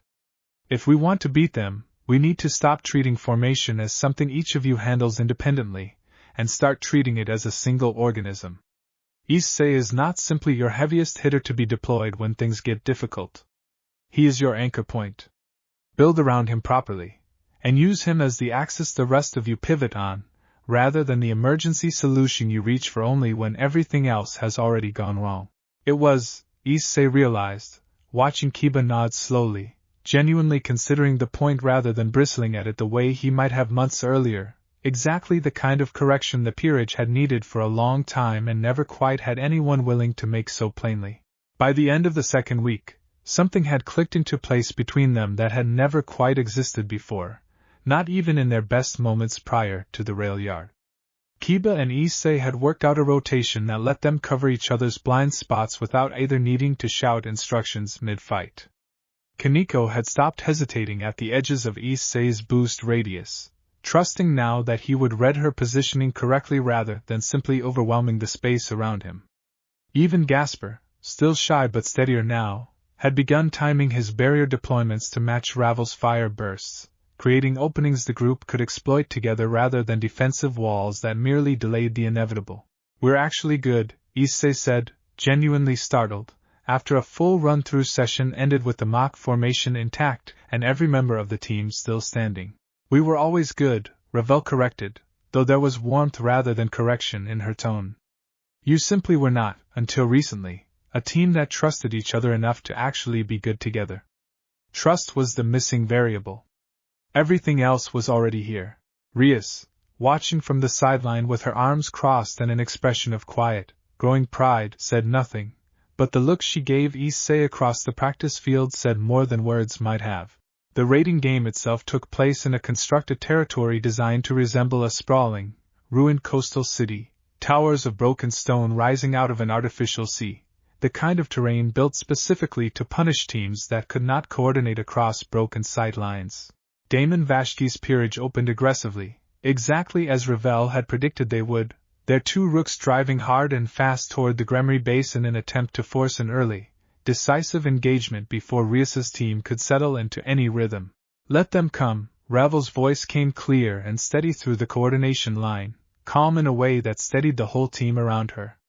"Kiba, Kaneko, hold the outer ring, do not engage directly, funnel them toward the collapsed tower on the eastern approach. Issei, wait for my signal. Do not commit early." It was strange, Issei thought, crouched behind a shattered pillar with boosted gear already humming warm against his arm, how easy it was now to simply trust the plan, to wait for the signal instead of throwing himself forward on instinct the way he once reflexively would have. Months ago that patience would have felt impossible. Now it felt, simply, like the obvious thing to do. The Vashti rooks took the bait exactly as predicted, driving into the funnel Kiba and Kaneko had shaped for them, and the moment they cleared the collapsed tower's shadow, Ravel's voice cracked sharp through the line. "Now!" Issei came out from cover already at full boost, Kiba and Kaneko converging from either flank in the same instant, the three of them moving together with a precision that would have been impossible months earlier, each covering the exact gap the others left open. The first rook went down in seconds, overwhelmed before it could properly reorient. The second nearly broke free toward the base, but Gasper's barrier snapped shut across its escape route at exactly the moment Ravel's fire came down from above, driving it directly into Aquino's waiting lightning. By the time Damon Vashti realized his opening gambit had failed entirely, half his front line was already gone, and Rias's peerage had lost not a single member. The rest of the game unfolded in much the same fashion, methodical and coordinated, the Vashti peerage growing increasingly desperate as their carefully planned strategies kept running into a wall of anticipation they could not seem to break through. Issei's final confrontation with Damon Vashti himself, in the ruins of the central tower, was almost anticlimactic in its efficiency. A single clean exchange, boosted gear roaring at full output, Ravel's voice steady in his ear the whole time reading the shifting terrain and calling adjustments, and it ended with Damon retreating, badly singed and clearly rattled. Forced to formally concede before the match timer had even reached its midpoint, the victory announcement rang out across the constructed territory, and for a moment the whole team simply stood together amid the ruined towers, breathing hard, grinning at each other in a way that felt, Issei thought, entirely unforced for the first time in longer than he could remember. "Well," Ravel said, appearing at his side as the terrain began to dissolve back into ordinary space, her expression carefully composed but her eyes bright with unmistakable pride. "I did tell you we were always good. You also told me trust was the missing variable," Issei said, pulling her into a brief, exhausted, entirely happy embrace amid the settling dust. "Turns out you were right about that too." "I generally am," Ravel said, though there was no real arrogance in it, only warmth, and around them the rest of the peerage gathered close, loud and laughing and entirely, finally, whole. Lord and Lady Phoenix requested a formal audience 3 weeks after the reincarnation ceremony, and the request arrived with all the weight of old tradition behind it, a summons rather than an invitation, delivered on cream stationery embossed with the family's phoenix crest. "They want to meet you," Ravel said, reading the letter over breakfast in the Gremory clubroom, her expression carefully neutral in the way it became whenever she was working hard not to show worry. "Formally. Both of them. This is not a social visit. Should I be nervous?" Issei asked. "Yes," Ravel said, without hesitation, folding the letter closed. "My mother is considerably less forgiving than my brother, and my father has said almost nothing about any of this, which in itself is not a good sign. He tends to withhold judgment until he has already decided what he thinks, and simply wants to see whether you will confirm or contradict him." The audience took place a week later, in a formal receiving hall on the Phoenix estate that made the liaison office look modest by comparison, high ceilings and old portraits, and the particular hush of a room built to remind visitors of exactly how much history stood behind the family occupying it. Lady Phoenix was a striking woman, sharp-featured and precisely composed, and she studied Issei for a long moment before speaking, her gaze assessing in a way that made him grateful for every hour Ravel had spent drilling him not just in combat but in the particular etiquette of underworld nobility. "You are the one who has taken my daughter out of her house's succession," she said, without preamble. "I didn't take anything, my lady," Issei said carefully, remembering everything Ravel had taught him about tone and posture, meeting her eyes without either defiance or excessive deference. "Ravel made that choice herself. I'd never have asked her to give up her place in your family. If anything, I told her more than once that I'd understand if she wanted to stay. And yet here she stands, a bishop in the Gremory peerage rather than heir apparent to House Phoenix." Lady Phoenix's tone remained cool, unreadable. "Explain to me why I should not consider this a significant loss for my family." Ravel opened her mouth to speak, clearly ready to defend the choice herself, but her father, silent until now, lifted a single hand, and she fell quiet. "Let the boy answer," Lord Phoenix said, his voice deep and unhurried, eyes fixed on Issei with an intensity that made the whole room feel smaller. Issei took a steadying breath. "I can't tell you it isn't a loss, because I don't know everything your family hoped for her, and I won't pretend I do," he said. "But I can tell you what I've seen. I've seen Ravel happier in the past 2 months than in all the time I've known her before that. I've seen her stop performing usefulness for people who only valued what she could provide, and start being valued just for who she actually is. If that's a loss to your house's succession plans, I understand why that matters to you. But I don't think it's a loss to her. And I think, at the end of the day, that has to matter more than the succession. The silence that followed stretched long enough that Issei began to wonder if he had badly misjudged the room. Then, unexpectedly, Lord Phoenix laughed, low and genuine, the tension breaking all at once. Riser told me you had backbone, he said. I confess I did not fully believe him. He glanced at his wife, something wry and knowing passing between them, decades of shared history in a single look.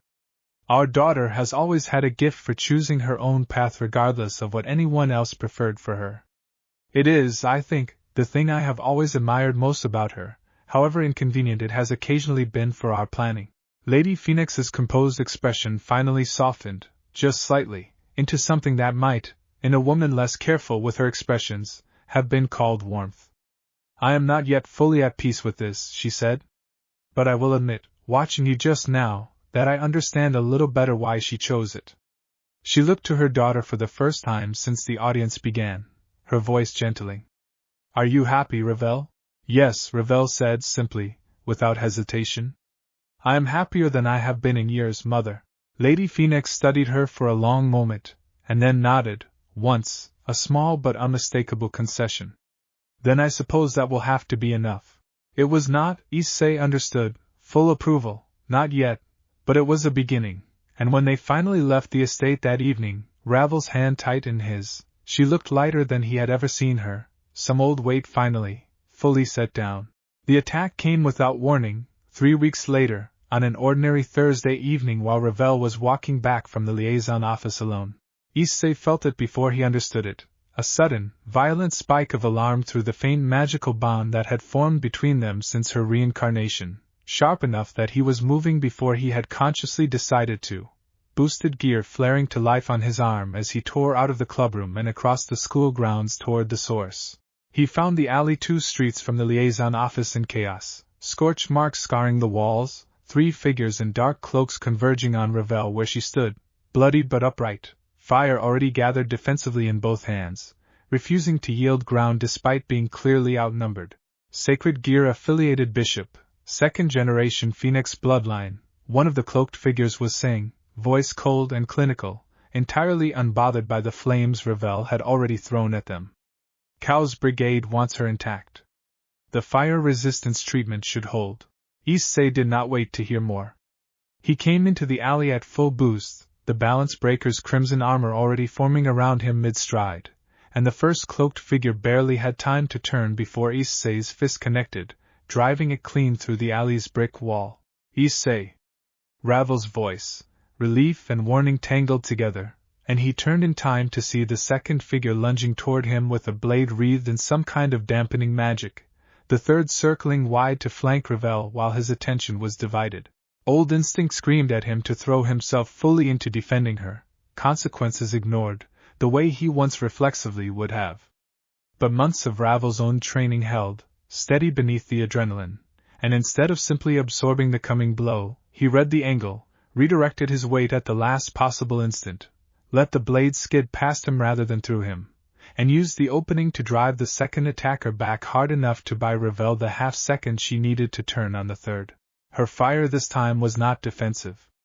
It came down in a controlled, precise column, exactly the kind of disciplined output she had spent weeks teaching Issei to bring to his own strength, and the third attacker went down hard, cloak smoldering, unable to rise again. The two of them fought together after that with a coordination that would have been impossible months earlier, Issei anchoring the fight while Ravel's fire found every gap he opened, until the remaining cloaked figures, realizing the ambush had failed entirely, broke and fled into a hastily opened transportation circle rather than risk further losses. Issei reached Ravel a moment later, breathing hard, balance breaker armor receding as the adrenaline began to ebb, and pulled her into a tight, urgent embrace the instant he confirmed she was steady on her feet. Are you hurt? He demanded, checking her over despite her obvious annoyance at being fussed over. I am fine, Ravel said, though her voice shook slightly, adrenaline finally catching up with her now that the danger had passed. Startled. Not fine, exactly, but not hurt. She looked up at him, something urgent and searching in her expression. Cows Brigade, Issei. They said Cows Brigade. They were not simply after me for ransom or leverage against my family. They specifically wanted a sacred gear-affiliated target. The word settled cold in Issei's stomach. He had heard the name in passing before, in briefings and warnings from Rias and Azazel both, a scattered coalition of rogue devils, fallen angels, and worse, united by nothing except an interest in acquiring and weaponizing sacred gears wherever they could be found. They're not after you specifically, he said slowly, understanding arriving with unwelcome clarity. They're after anyone connected to me. To boosted gear. Ravel's expression tightened, fear giving way quickly to something harder, more determined. Then we had better make certain they regret making that particular calculation, she said, steel returning to her voice even as her hand found his and held tight. Because I do not intend to be anyone's leverage, Issei. Not now. Not ever. The full peerage gathered that same night, summoned urgently to the clubroom, and Rias's expression as she listened to Issei and Ravel's account was grim in a way none of them had seen from her in months. Cow's Brigade has been quiet in this territory for over a year, she said, pacing behind her desk, arms crossed tight. If they've resurfaced specifically targeting people connected to Issei, that's not a random opportunity. That's planning. Someone's been watching this peerage long enough to know exactly who to target and when to strike. They said the fire resistance treatment should hold, Ravel said, still slightly pale but steady now, seated close beside Issei with his hand still wrapped firmly around hers. That implies preparation specifically against my abilities. They knew who I was and what I could do before they moved. That's the part that worries me most, Aquino said quietly. This wasn't opportunistic. It was surveillance. Kiba, who had gone very still since the briefing began, finally spoke, voice tight with barely controlled anger. We should have had better protection in place. If they're targeting anyone connected to Issei, that puts all of us at risk, and we've been walking around this town like nothing's changed. Which is exactly why we need to change our approach starting tonight, Rias said, cutting through the rising tension with the particular decisive authority she had been building back, piece by piece, over the past months. No one travels alone until we understand the scope of this threat. Azazel needs to be informed immediately. And Issei, she turned to him directly, something steady and resolved in her expression, I know your instinct is going to be to handle this yourself, to put yourself directly in the line of fire for anyone connected to you. I need you to fight that instinct tonight. We handle this as a team, or we don't handle it well at all. Issei felt the old pull she was describing, sharp and immediate, the same reckless impulse that had once driven him into a collapsing barrier without a second thought. But something steadier sat beneath it now, months of discipline and trust built carefully, brick by brick, and he found, to his own quiet relief, that he could set the impulse aside rather than simply drowning in it. Okay, he said. As a team. Ravel's hand tightened around his, silent gratitude in the gesture, and around the room the rest of the peerage settled into the kind of focused, unified determination that would have been impossible for them to summon together even a few months earlier. Good, Rias said, something like relief flickering across her own expression at his answer. Because I have a feeling this is only the beginning of whatever they're planning, and we're going to need every single one of us at our best to see it through. Outside the clubroom windows, the last of the evening light faded fully into night, and somewhere beyond the borders of Ko, unseen and patient, the shadow that had reached for Ravel once already settled back to watch, and wait, and plan its next move. Azazel arrived in Ko less than 2 days later, summoned by Rias's urgent report, and made his way to the clubroom with none of his usual lazy theatrics, expression uncharacteristically serious as he listened to the account of the attack. Fire resistance treatment specifically tailored against the Phoenix bloodline, he said, tapping a finger against his chin, frowning at the notes Rias had prepared. That is not something you improvise. Someone spent real resources preparing for this exact encounter, which tells me they were not simply hoping to grab whoever was convenient. They wanted Ravel Phoenix specifically, and they wanted her because of her connection to your sacred gear, Issei. So what do we do? Issei asked, arms crossed, unable to keep the tension from his voice. We find out who sent them before they try again, Azazel said. I have contacts who can trace the fire resistance formula. It's specialized enough that whoever made it likely left a signature I can identify. In the meantime, I want the entire peerage running defensive drills. If Cow's brigade is willing to invest this much preparation into a single grab attempt, they are not going to simply give up after one failure.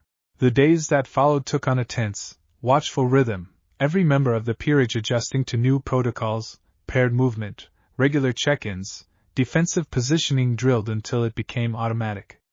Ravel, refusing to be treated as fragile despite the very real dangers she had narrowly survived, threw herself into the preparation with the same disciplined intensity she had once brought to Issei's own training. I am not going to simply hide and wait to be protected, she told Rias firmly, during one of the strategy sessions.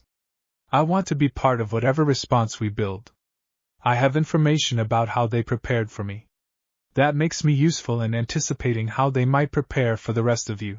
It was, Issei thought, watching her work through tactical scenarios with Aquino and Rias late into the evening, exactly the kind of resolve that had first made him trust her, unwilling to be diminished by fear even when fear would have been entirely reasonable.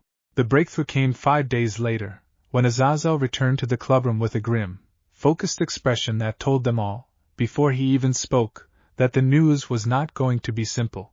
I traced the fire resistance formula, he said. It matches a signature I've seen exactly once before, years ago, tied to a rogue alchemist named Belphegor Vane. He used to work for one of the old Cow's brigade cells before they scattered following the incident at the Underworld Summit. I thought he'd gone quiet for good after that.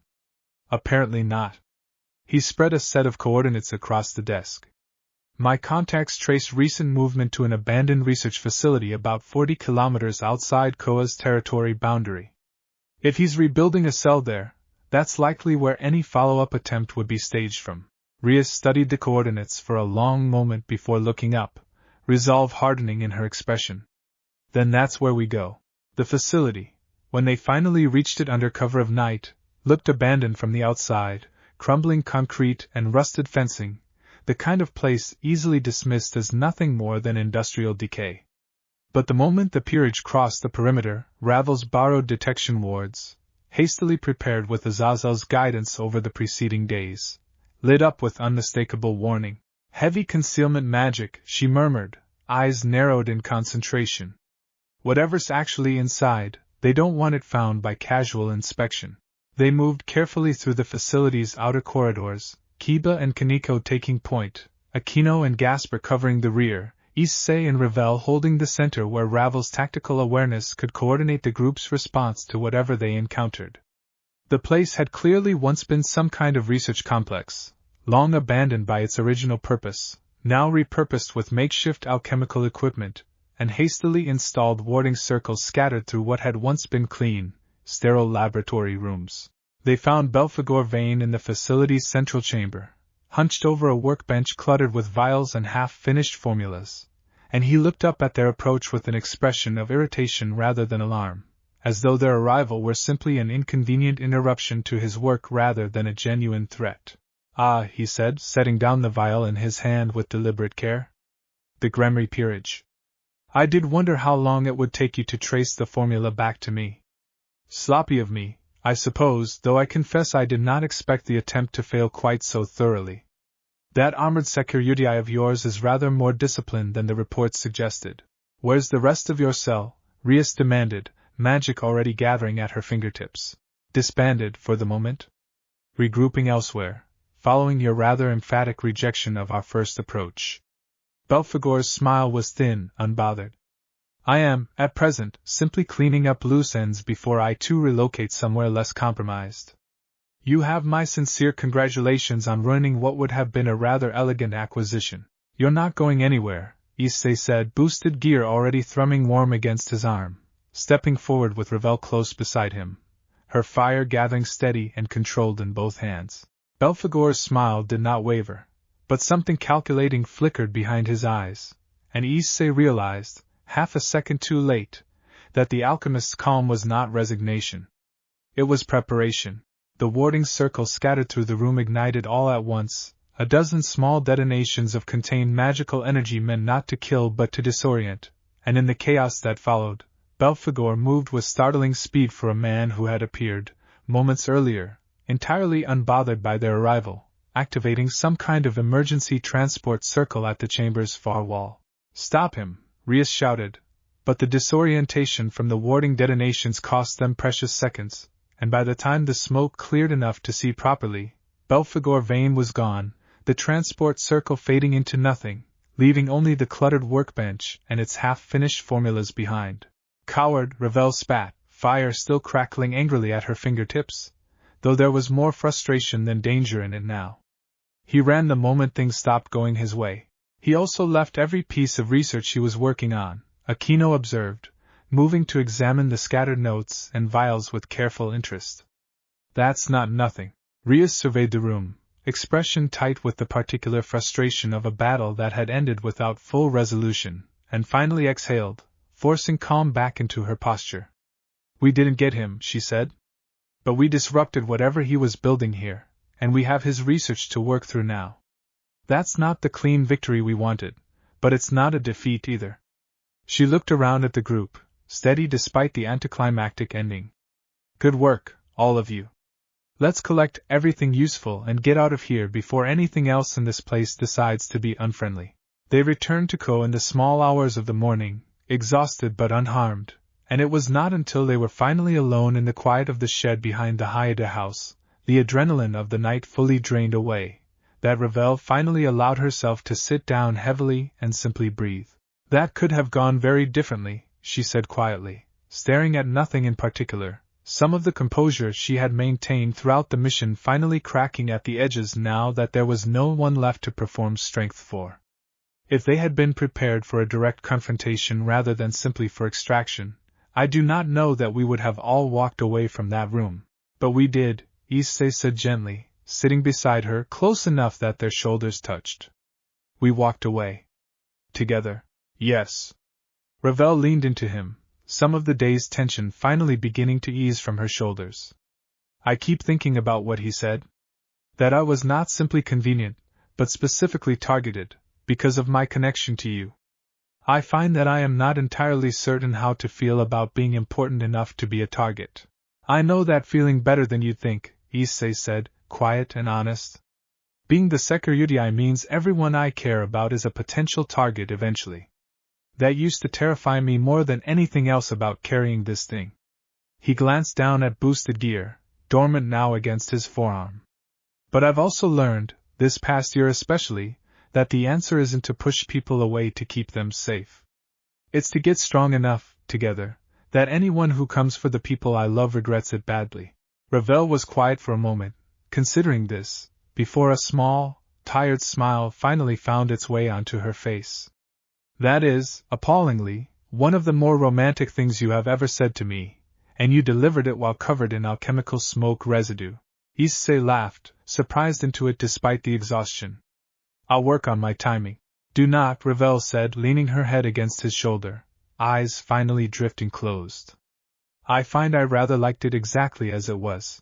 They sat together in the quiet of the shed a while longer, the first pale hint of dawn beginning to creep in at the edges of the sky outside, and though the threat that had reached for Ravel remained unresolved somewhere out past the borders of Co, patient and regrouping, for now, in this small quiet space, there was only the steady, comfortable warmth of two people who had chosen, deliberately and completely, to stand together against whatever came next.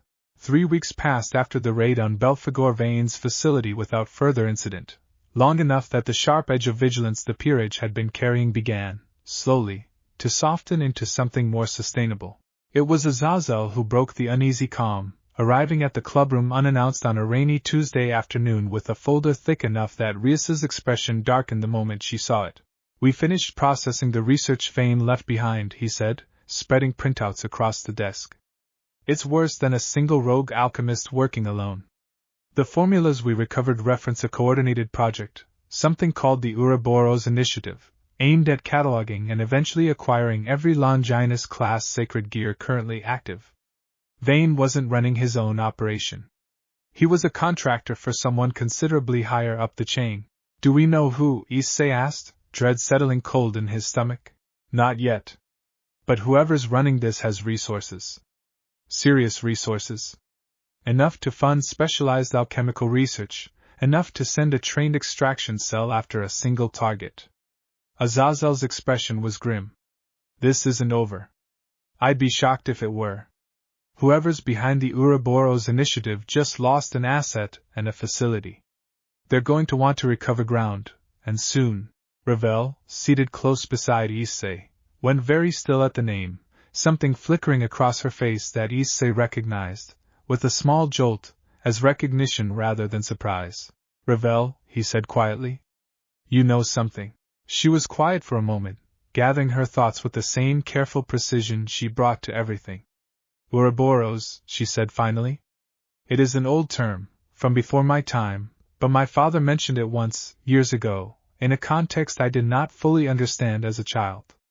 A faction that splintered off from the original Chaos Brigade leadership after their defeat, more focused, more patient, interested less in chaos for its own sake and more in methodical acquisition. If this is the same group resurfacing, they will not simply attempt another grab and run.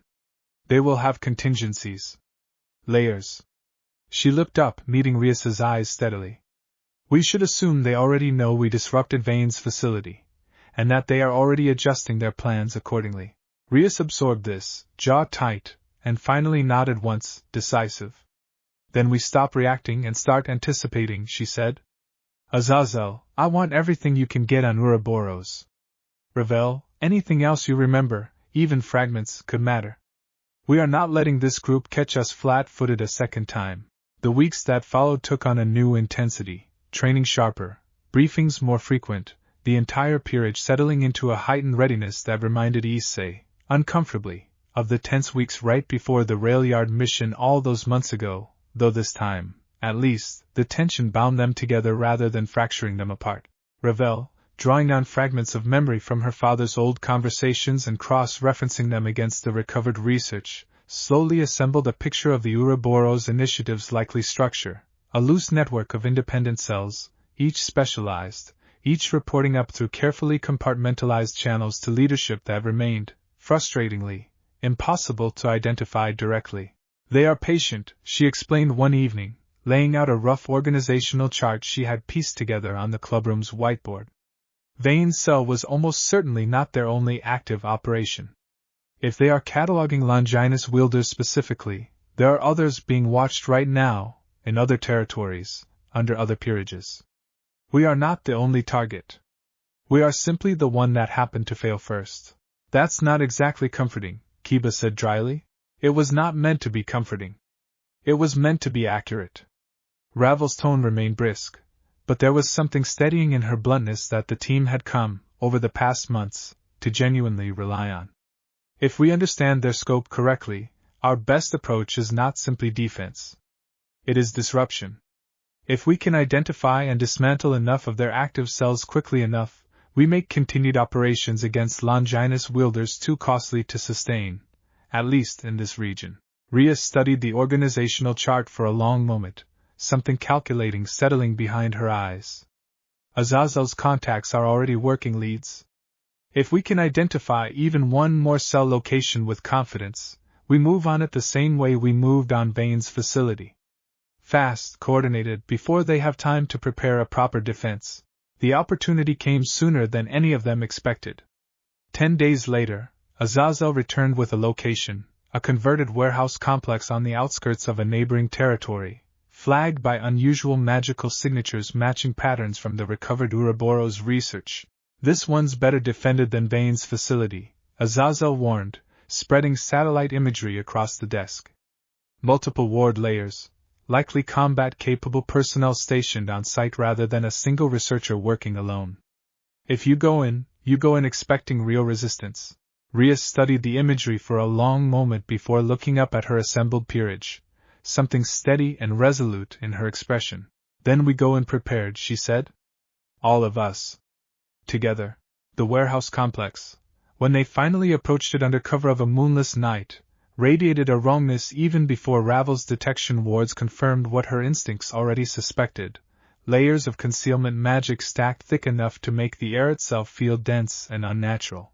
They know we're capable of finding places like this now, Ravel murmured, voice low as the team moved through the perimeter shadows. This is not the careless concealment Vane used. This is defensive architecture. Someone here expected to be found eventually, and prepared accordingly. The first ward triggered the moment Kaniko's foot crossed an almost invisible threshold near the loading bay, a silent alarm rippling outward through the complex's magical signature, and within seconds the quiet night erupted into motion, armed figures pouring from concealed positions across the warehouse's upper gantries. Formation Delta, Rias called sharply, and the peerage snapped into the pattern they had drilled relentlessly over the preceding weeks, Kiba and Kaniko surging forward to control the ground-level choke points, Akino's lightning arcing up toward the gantries to suppress the higher positions, Gasper's barriers snapping into place to shield the group's advance. Issei and Ravel held the center, exactly as they had in every drill, and Issei felt the old, steadying calm settle over him as boosted gear roared to life, Ravel's voice sharp and clear in his ear reading the shifting battlefield with the same precision she always brought. 6 confirmed hostiles on the upper level, 2 more emerging from the eastern corridor, she reported, fire already gathering at her fingertips. This is more coordinated than Vane's people. They're falling back toward what looks like a central chamber rather than trying to hold the perimeter. They want to draw us in. Then we go in anyway, Issei said, but carefully. They pushed forward together, the peerage moving as the single coordinated unit months of trust and training had finally made possible, clearing resistance methodically rather than recklessly, until they reached the warehouse's central chamber, a converted control room bristling with monitoring equipment, and, at its center, a woman in dark tactical gear who turned to face them with an expression of cold, calculating interest rather than fear. The Gremory peerage, she said, voice smooth and unhurried despite the chaos that had just torn through her facility. I confess I did not expect you to move so quickly after Vane's failure. Persistent, if nothing else. Who are you? Rias demanded, magic already gathering at her fingertips. My name is not important. The woman's eyes moved deliberately across the group, lingering, with unmistakable interest, on Issei and the boosted gear humming against his arm. What is important is that you have just made a significant mistake, coming here in force rather than sending a smaller team. This facility was never meant to hold indefinitely. It was meant to confirm exactly how your peerage operates under combat pressure, information considerably more valuable to my superiors than anything you might have hoped to recover here tonight. The realization landed cold and unwelcome. This was a test, Issei said slowly. You wanted to see how we'd fight. Precisely. The woman's smile was thin, entirely unbothered by the armed devils surrounding her. And you have been most illuminating. Behind her, the monitoring equipment flared bright, data streams visibly compressing and transmitting outward through some kind of long-range relay. I have what I came for. The rest of this facility is, regrettably, expendable. She vanished through a transport circle an instant before the entire chamber shuddered, warding failsafes triggering in a cascade of controlled detonations meant to erase every trace of the facility's true purpose. Out now! Rias's voice cut through the chaos, and the peerage scrambled, Gasper's barriers holding just long enough to shield their retreat as the warehouse complex collapsed in on itself behind them, flames and smoke rising into the moonless sky. They regrouped a safe distance away, breathing hard, watching the fire consume what remained of the structure, and the silence among them carried a very different weight than the relief that had followed the raid on Vane's facility weeks earlier.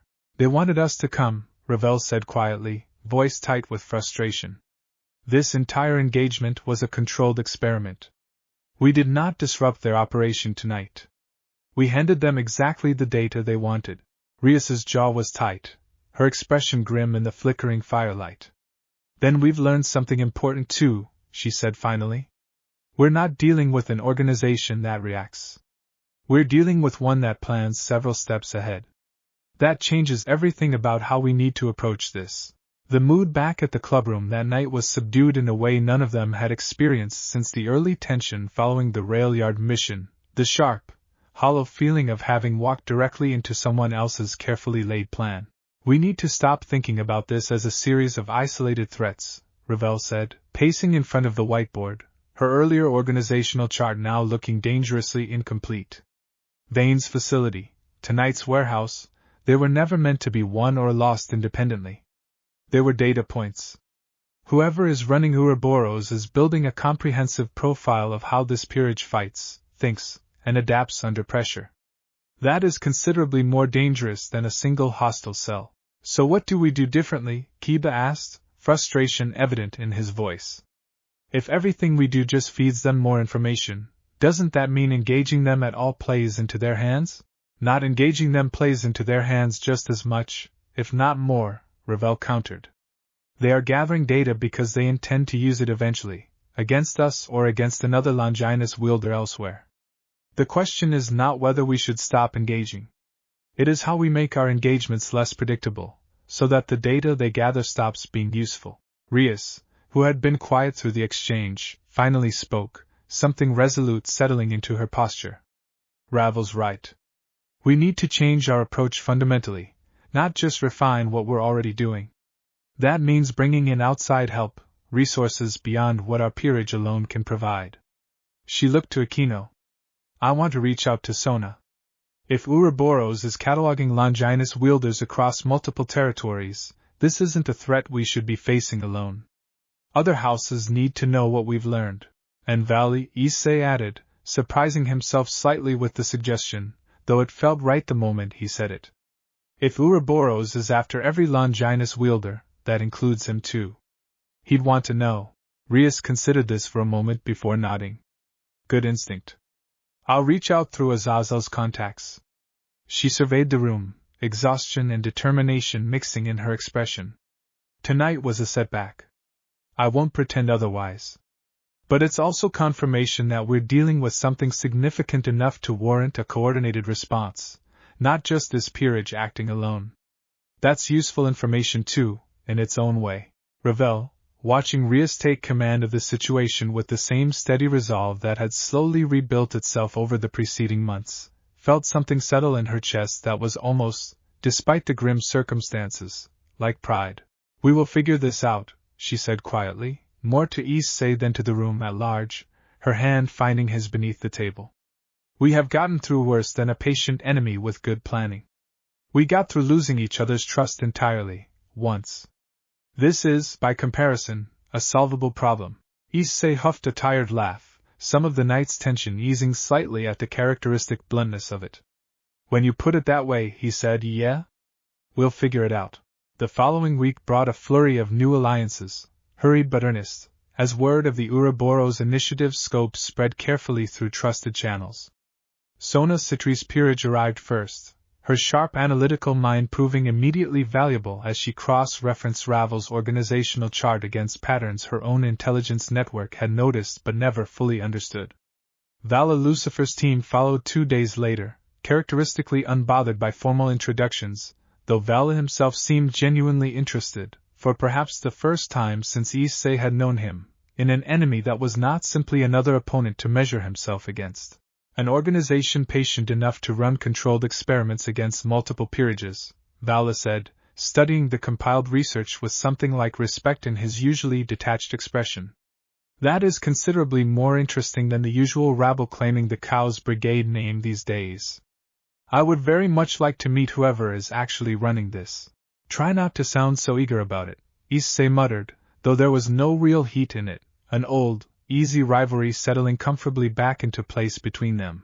The combined strategy sessions that followed were unlike anything the peerage had experienced before, multiple houses' worth of tactical expertise converging on a single, shared problem, and Ravel found herself, somewhat to her own surprise, functioning as one of the primary coordinators of the effort, her methodical mind and first-hand experience with the Ouroboros research proving invaluable to houses that had, until now, only encountered fragments of the threat independently.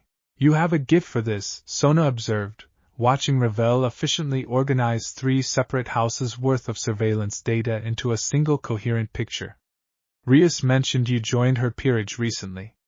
I confess I did not expect a bishop with quite this level of strategic acumen.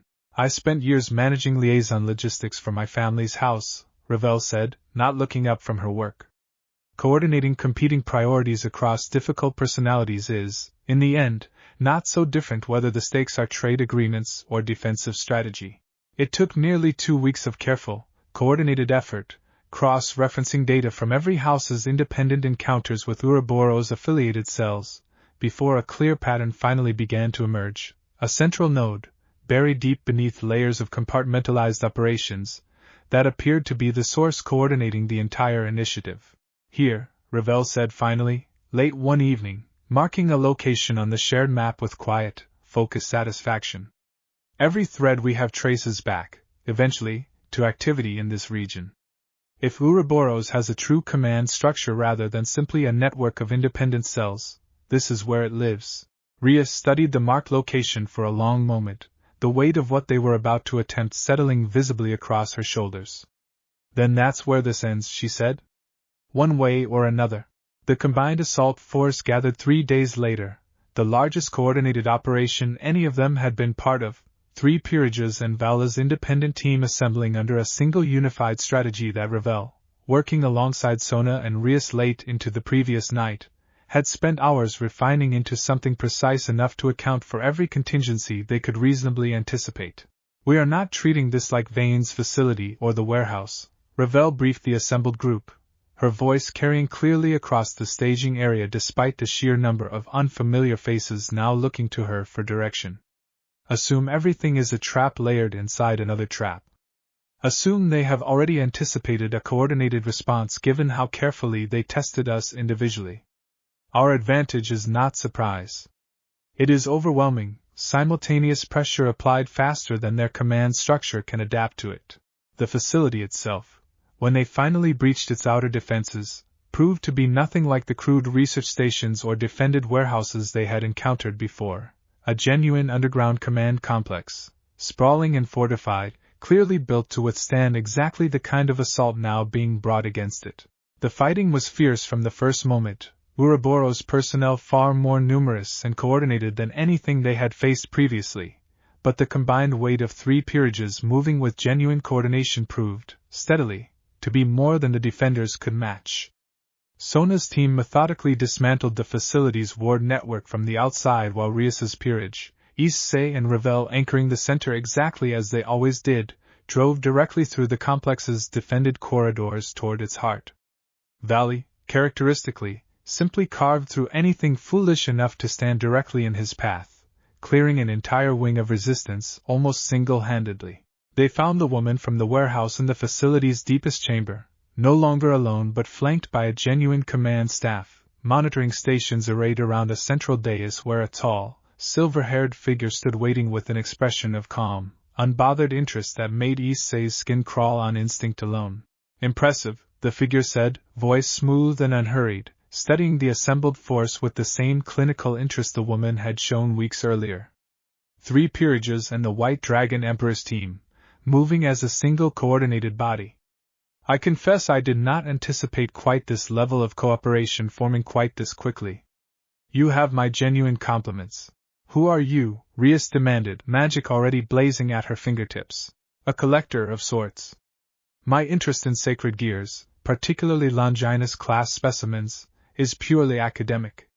The figure's gaze settled deliberately on Issei, something calculating and hungry behind the calm exterior. The boosted gear especially. Such remarkable, unstable potential. It would be a genuine loss to see it wasted on a host who has not yet begun to explore its true ceiling. You're not getting anywhere near it, Issei said, boosted gear roaring fully to life, Ravel's fire igniting steady and fierce beside him. The figure's smile did not waver. We shall see. The battle that followed was unlike anything Issei had experienced before, the silver-haired figure's power vast and strange, warping the chamber's very geometry with each exchange, but for every advantage he pressed, the combined force arrayed against him found new coordination to counter it, Vala's speed testing his defenses from angles Issei's raw power could not reach. Sona's precise magic disrupting his spatial distortions just enough for Rias's destruction magic to land clean, Ravel's fire weaving through every gap the others created with the same disciplined precision she had spent months teaching Issei to bring to his own fighting.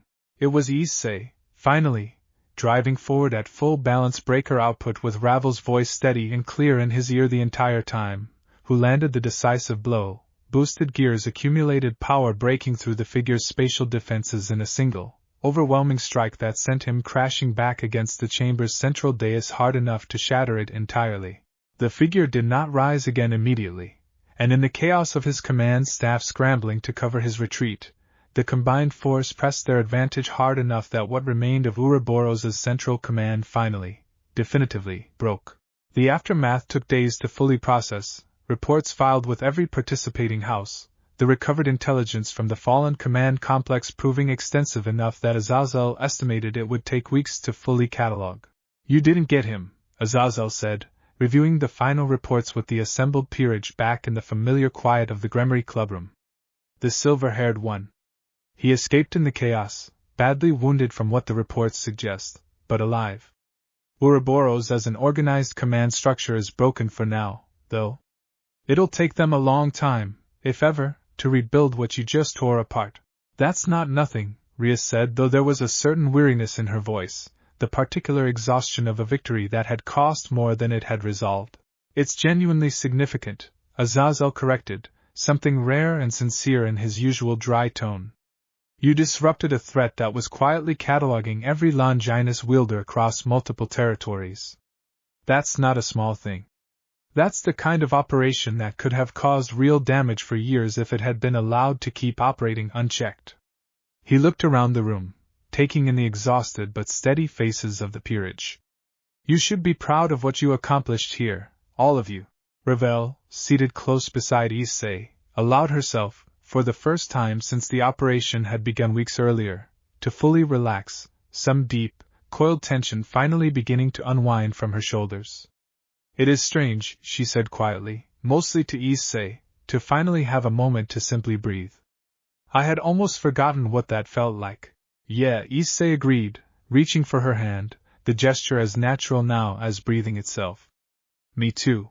The days that followed settled into something closer to ordinary life than the peerage had experienced in months, training resuming its familiar rhythms, school returning to its usual mundane concerns, the sharp edge of constant vigilance slowly, gradually softening back into something sustainable.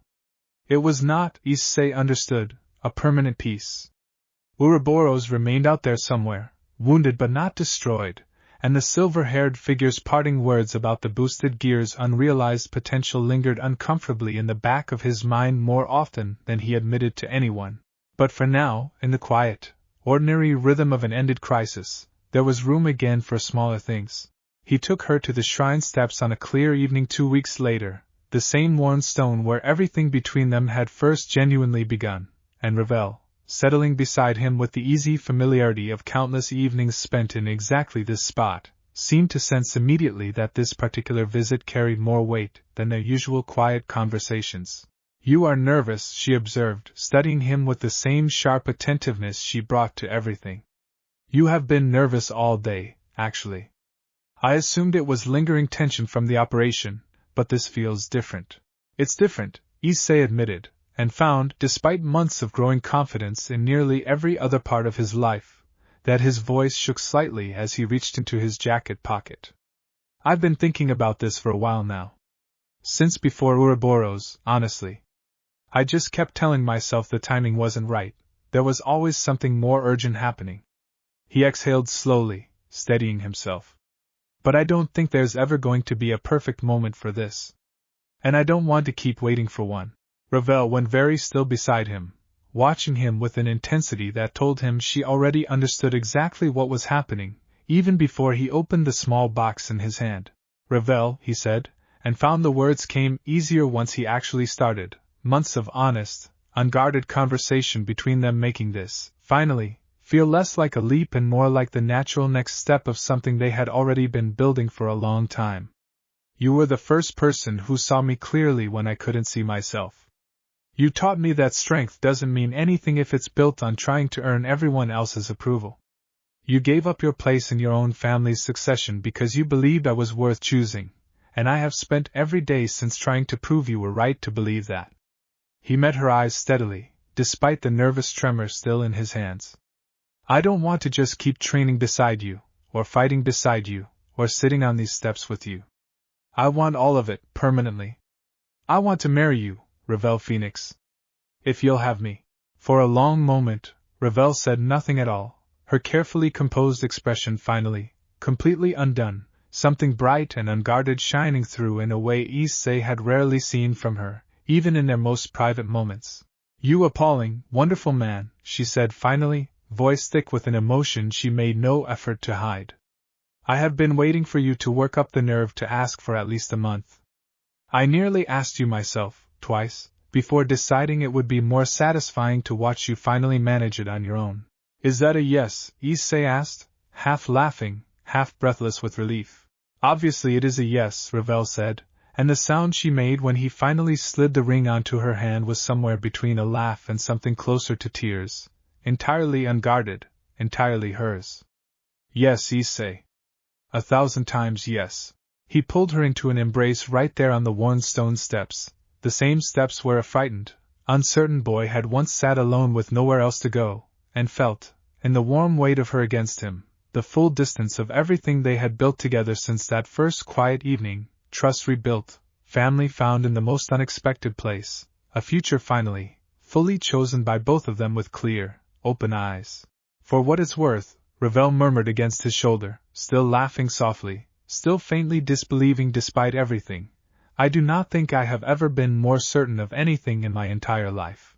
Yeah, Issei said, holding her close beneath the darkening evening sky, the first stars beginning to emerge overhead. Me neither. The clubroom erupted into noise the moment Ravel, still faintly pink from the walk over, held up her hand to show the ring, Akino's delighted shriek nearly drowning out whatever congratulations anyone else had been trying to offer. Finally, Kaneko said, with the particular flat satisfaction of someone who had apparently seen this coming long before anyone bothered to ask her opinion. Took you long enough. I resent the implication that there was ever any doubt, Ravel said, though the effect was somewhat undermined by the fact that she could not stop smiling. Rias crossed the room and pulled her into a fierce, genuine hug, all her usual composed reserve set aside entirely.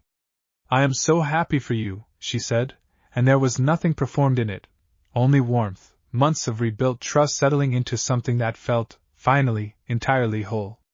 Both of you. Kiba offered Issei a firm handshake, something easy and unguarded in his expression that had taken the better part of a year to fully return. Never thought I'd see the day, he said, grinning. Congratulations. Genuinely.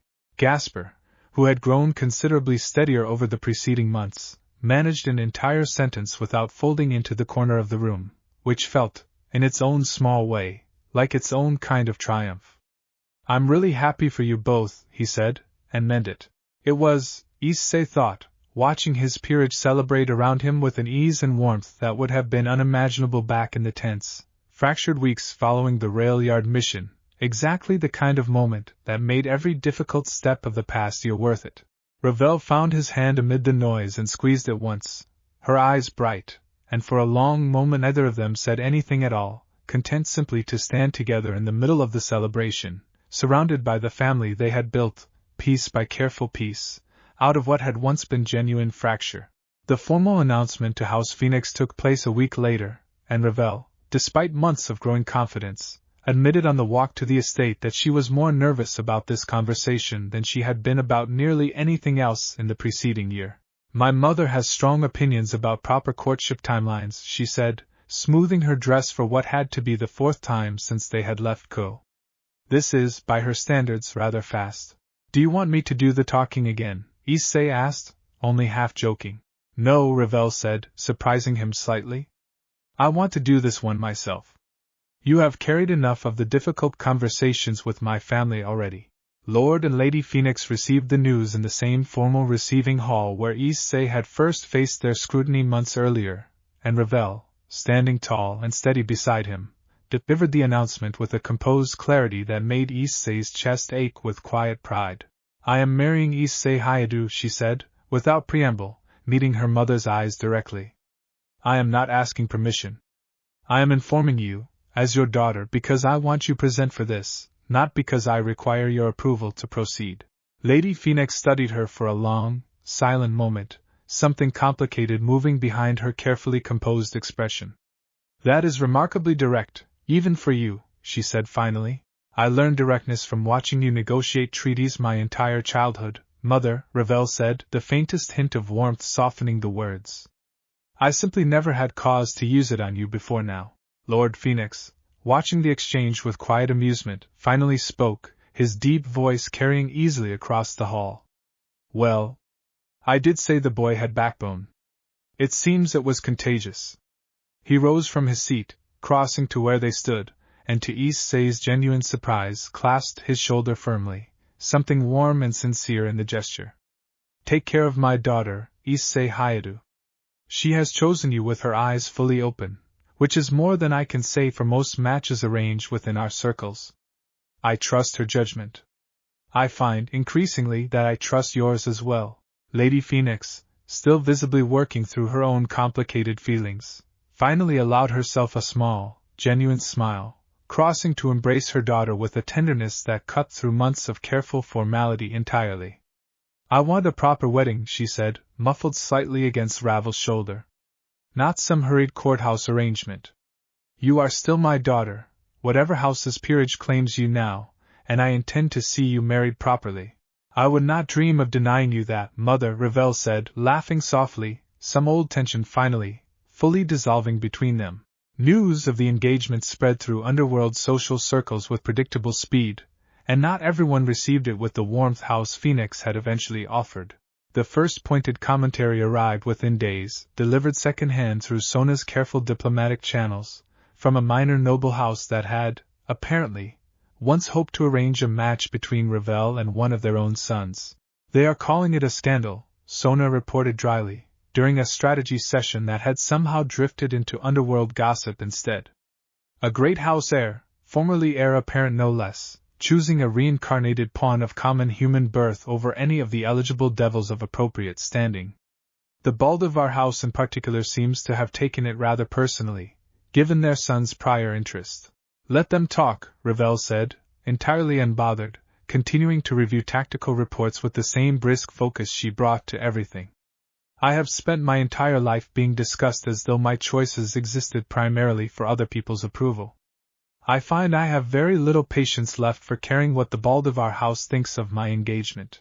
Issei, less accustomed to being the subject of underworld gossip, found it considerably harder to shrug off. Does it bother you? He asked her quietly, later that evening, on the walk home. Actually bother you? I mean, not just the version you say out loud to make me feel better. Ravel considered the question seriously before answering, which he had come to understand meant more than an immediate reassurance would have. It used to bother me a great deal, the idea of disappointing expectation, she said. That fear governed most of my life before you. But I find, now, that the version of myself who might have cared what the Baldivar house thinks is not someone I particularly miss. I would rather be genuinely happy and occasionally gossiped about than miserable and universally approved of. She glanced at him sideways, something warm and certain in her expression.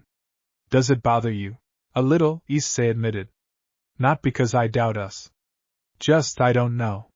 Some old part of me still expects to have to prove I deserve to be here, in rooms like that estate hall, next to someone like you. You have proven it 100 times over, Ravel said firmly, taking his hand. To me, to my parents, to Reiser, to everyone whose opinion actually matters. The Baldivar house's opinion does not fall into that category, and I would ask you not to give it more weight than it has earned. She squeezed his hand once, decisive. We are not marrying for anyone's approval, Issei.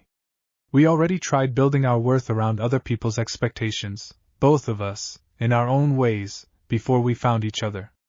I have no intention of repeating that mistake now, of all times.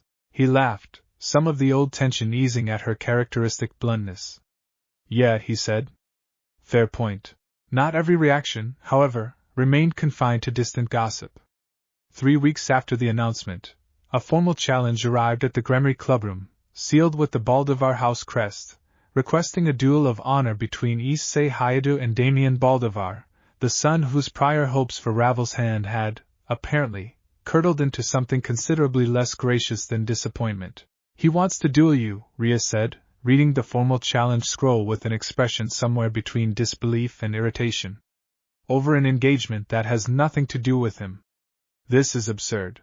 It is entirely in keeping with Damien Baldivar's character, unfortunately, Ravel said, jaw tight with barely restrained frustration. He has never handled disappointment gracefully. I met him exactly twice, both occasions arranged by our respective families when we were considerably younger, and formed no particular attachment to him whatsoever. He appears to have formed rather more attachment to the idea of eventually marrying into a great house than to me specifically. Do I have to accept? Issei asked, studying the elaborate, formal wording of the challenge with some bemusement. Formally, no, Rias said. But refusing a duel of honor in underworld social circles carries its own consequences, particularly for someone in your position, still relatively new to Devil's society, and already the subject of some gossip. It could be read as cowardice, however unfair that characterization would be.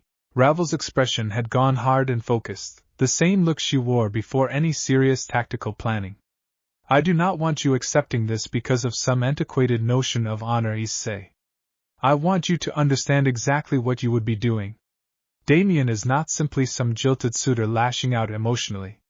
He has trained seriously his entire life, expecting eventually to inherit his house's political standing through exactly this kind of match. He will not go easy on you, and this will not be some clean, contained sparring match. Duels of honor in our circles can be genuinely dangerous. I'm not worried about that part, Issei said, and found, to his own quiet surprise, that he meant it entirely. I've fought Riser Phoenix's peerage. I've fought Vala Lucifer more times than I can count. I've walked into a facility full of Ouroboros operatives without flinching. A jealous noble with a grudge doesn't scare me. He met her eyes steadily. What I care about is what you want. If you'd rather I ignore this entirely and let the gossip run its course, I will. Ravel was quiet for a long moment, weighing this seriously. No, she said finally. I think, if I am honest, that Damien requires rather more of a lesson than simple silence would provide. He has spent years believing his family's standing entitled him to my hand regardless of my own preferences. I find I would take some genuine satisfaction in watching that assumption thoroughly corrected. A small, sharp smile crossed her face, more phoenix than she perhaps realized. Accept the duel, Issei. But do it properly. Make certain there is no ambiguity left afterward about exactly why I chose you. Rias, watching the exchange with obvious amusement, could not entirely suppress a laugh. I forget sometimes just how ruthless you can be when you want to be, Ravel. I learned from excellent teachers, Ravel said primly, and did not elaborate further. The duel took place a week later, on neutral ground arranged through formal underworld channels, a constructed arena drawing a respectable crowd of curious nobility eager to witness whatever spectacle the confrontation might produce. Damien Baldivar cut an imposing figure, tall and precisely trained, his magic sharp and disciplined in the way of someone who had spent his entire life preparing for exactly this kind of formal contest. He studied Issei across the arena with open, undisguised contempt. I confess I expected someone more impressive, he said, voice carrying easily across the arena, clearly intended as much for the watching crowd as for Issei directly. The great Hyoudou, reduced to stealing another man's rightful match through nothing more than sentimental appeal. Ravel Phoenix deserved a husband who understood the weight of proper legacy, not a common pawn playing dress-up in borrowed significance.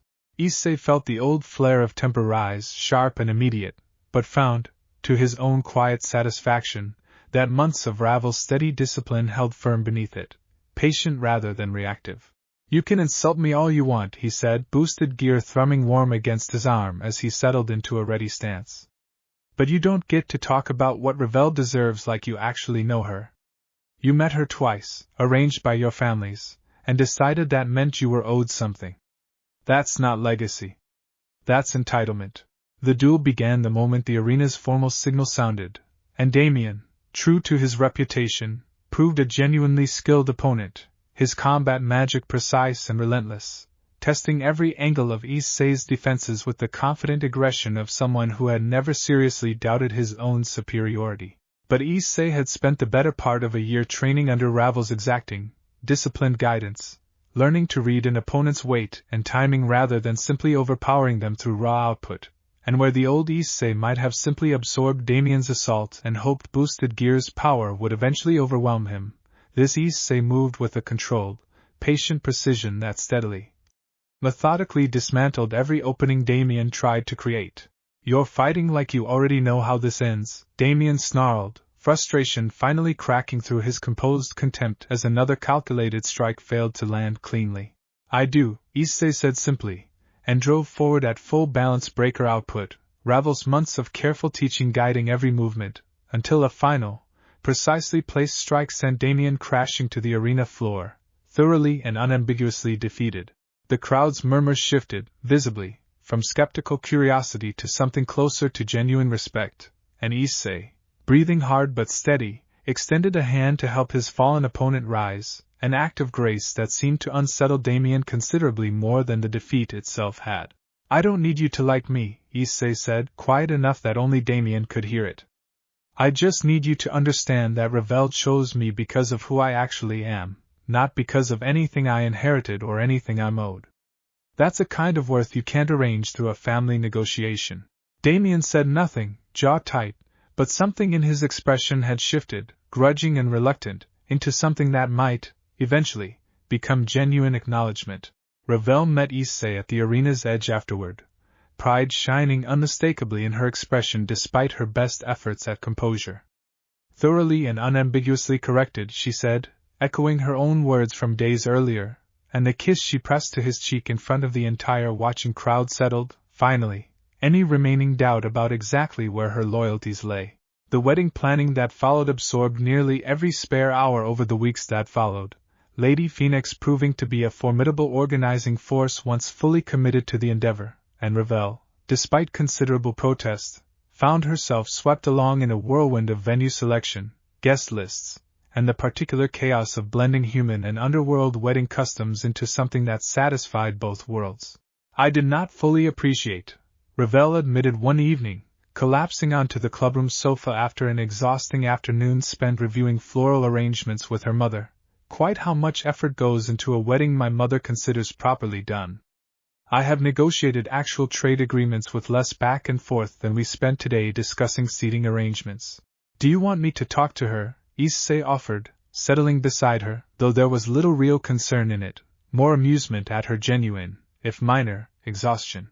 "No," Ravel said, leaning into him gratefully. "She is happy, genuinely happy, in a way I have rarely seen from her. I find I do not mind the seating arrangements nearly as much when I remind myself of that." Issei's own family, informed of the engagement with considerably less formal ceremony than House Phoenix had required, had responded with an enthusiasm that touched him more than he expected, his mother already, apparently, planning an entirely separate, considerably less elaborate celebration for his human relatives, who remained blissfully unaware of the full scope of underworld politics surrounding their son's engagement. "Your mother sent another list," Ravel said, scrolling through her phone with visible fondness. "She wants to know if Ravel eats seafood, whether she has any dietary restrictions, and whether she would prefer a spring or summer date for the human side celebration. I do not believe I have ever met anyone quite so thoroughly, warmly organized. She's been planning my wedding since I was about 12, Issei admitted, laughing. I think she's just relieved it's actually happening." The peerage, for their part, threw themselves into the preparations with genuine enthusiasm, Aquino taking charge of coordinating music with an authority that surprised no one, Kiba offering, with uncharacteristic earnestness, to handle security arrangements given his own extensive combat experience. Kaneko quietly volunteering to help with cake tasting in a manner that seemed motivated by considerably more self-interest than altruism. It was, Issei thought, watching the entire found family he had built over the past year throw themselves into celebrating this next step with him, exactly the kind of wholehearted support he had once feared, in the darkest weeks following the rail yard, he might never find again. But even amid the warmth of the preparations, a quiet unease lingered at the edges of Issei's thoughts. Memory of the silver-haired figure's parting words from the Ouroboros command complex resurfacing more often than he cared to admit, particularly late at night, when the wedding preparations finally quieted and there was room again for older worries to surface. He said nothing of this to Ravel directly, not wanting to cast a shadow over her genuine happiness, but Azazel's occasional, carefully casual check-ins about ongoing Ouroboros surveillance told him, clearly enough, that the peace they were currently enjoying remained, for now, provisional rather than permanently secured. The warning came 10 days before the wedding, delivered not through any formal channel but through a brief, urgent message from Azazel requesting an immediate, private meeting. "He's active again," Azazel said, without preamble, the moment Issei and Rias joined him in the clubroom, his expression grimmer than either of them had seen in months. The silver-haired one from the command complex. "My contacts picked up his signature 3 days ago, recovering faster than anyone expected given the damage you did to him. And he's been asking questions, specifically, about your wedding." Issei's stomach dropped. "You think he's planning something? I think a man who called your sacred gear a waste on an unrealized host is not the type to simply let a personal grudge go unaddressed, especially not when you're about to be surrounded by exactly the kind of high-profile, emotionally significant gathering that makes for excellent leverage." Azazel's tone remained carefully measured, but the warning beneath it was unmistakable. "I'm not telling you to cancel the wedding. I am telling you that security needs to be considerably tighter than a typical underworld ceremony would usually require." Rias's expression had already hardened into the focused, decisive resolve Issei had come to associate with her at her most formidable. "Then we prepare properly," she said. "Sona's peerage, Vala's team, anyone who helped dismantle the command complex, all of them should be present, not as guests but as active security. If he's foolish enough to try something at the wedding, he will find considerably more resistance waiting than he anticipates. I don't want Ravel spending the next 10 days terrified before her own wedding," Issei said, the old protective instinct rising sharp and immediate, though tempered now, always, by the discipline Ravel herself had taught him. "She deserves to know," Rias said gently, but firmly. "You've both spent this past year learning, the hard way, what happens when people who care about each other keep important things hidden out of a misguided attempt at protection. Don't make that mistake again, Issei. Not with this." He found her that evening in the clubroom, reviewing wedding logistics with her usual meticulous focus, and told her everything, watching her expression shift from surprise to sharp, focused resolve with the same speed and steadiness she brought to every serious challenge. "Good," Ravel said finally, when he finished, something hard and determined settling into her voice. "Let him come. I would rather face him directly, on our terms, with proper preparation, than spend the rest of our lives waiting nervously for an attack that might come at some unknown future moment instead." She met his eyes steadily. "We are not postponing this wedding, Issei. We have both spent too long letting other people's fear and expectation dictate our choices.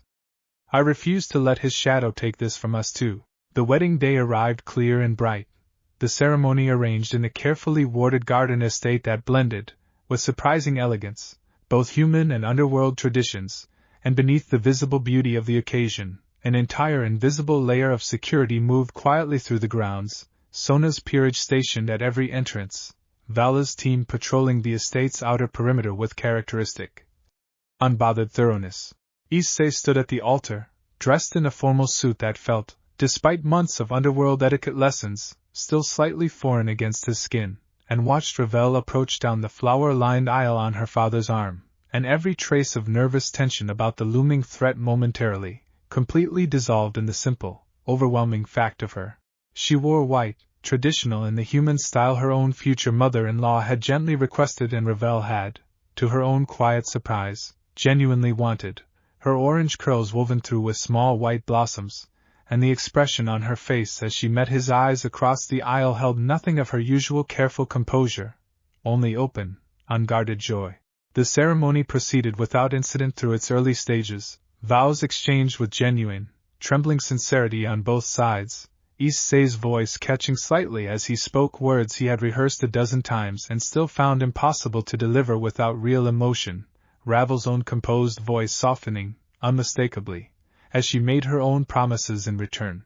It was in the pause between the ceremony's completion and the reception's beginning, guests still settling into celebratory conversation, that the estate's outer wards flared with sudden, violent warning, and the silver-haired figure emerged through a tearing rift in the garden's far corner, considerably diminished from their last encounter but still radiating dangerous, unmistakable power. "Forgive the intrusion," he said, voice smooth despite visible damage still marking his frame, the wedding guests scattering back in alarm as Vala's team and Sona's peerage moved instantly to intercept. I found myself unable to resist the opportunity. A wedding, of all things. How remarkably, sentimentally human of you, Issei Hyoudou. "You're not ruining this," Issei said, boosted gear already flaring to life beneath his formal jacket, Ravel's fire igniting fierce and protective beside him despite her own wedding dress, entirely unbothered by the impracticality of fighting in formal wear. "I have no interest in ruining anything," the figure said, though his gaze, hungry and calculating, remained fixed on boosted gear's crimson glow. "I am simply collecting what should have been mine weeks ago." Consider this professional persistence rather than personal cruelty.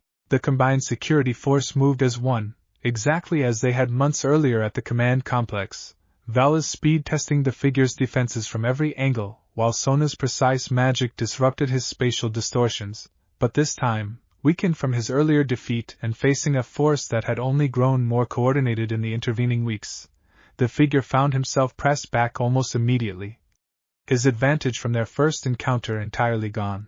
It was Ravel, fighting in her wedding dress with a fierce, focused precision that made Issei's chest ache with fierce pride even amid the danger, who finally created the decisive opening, her fire driving the figure's guard wide open at exactly the moment Issei, balance breaker roaring at full output, closed the distance for a final, overwhelming strike.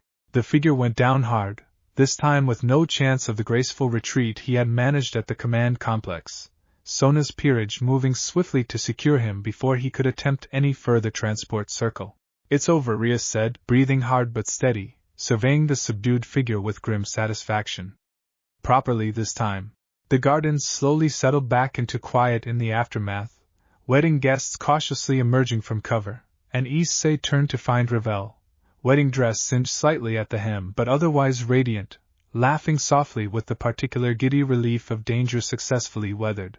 "Well," she said, brushing a strand of hair back into place with remarkable composure given the circumstances, "I do not believe that is a wedding story either of our families will forget any time soon." "Sorry about the dress," Issei offered, though he could not entirely suppress his own relieved laughter. "Do not apologize," Ravel said, taking his hand, steady and warm despite everything. "I rather think it suits the story of how we got here. Nothing about this past year has been simple. I see no reason our wedding day should have broken that particular tradition." The reception, once the security teams had confirmed the grounds fully secured and the captured figure removed for proper underworld judicial processing, proceeded with a warmth that felt, if anything, deepened rather than diminished by the danger successfully weathered together. Rias offered the first toast, her voice carrying clearly across the gathered celebration, genuine emotion evident despite her usual composed delivery.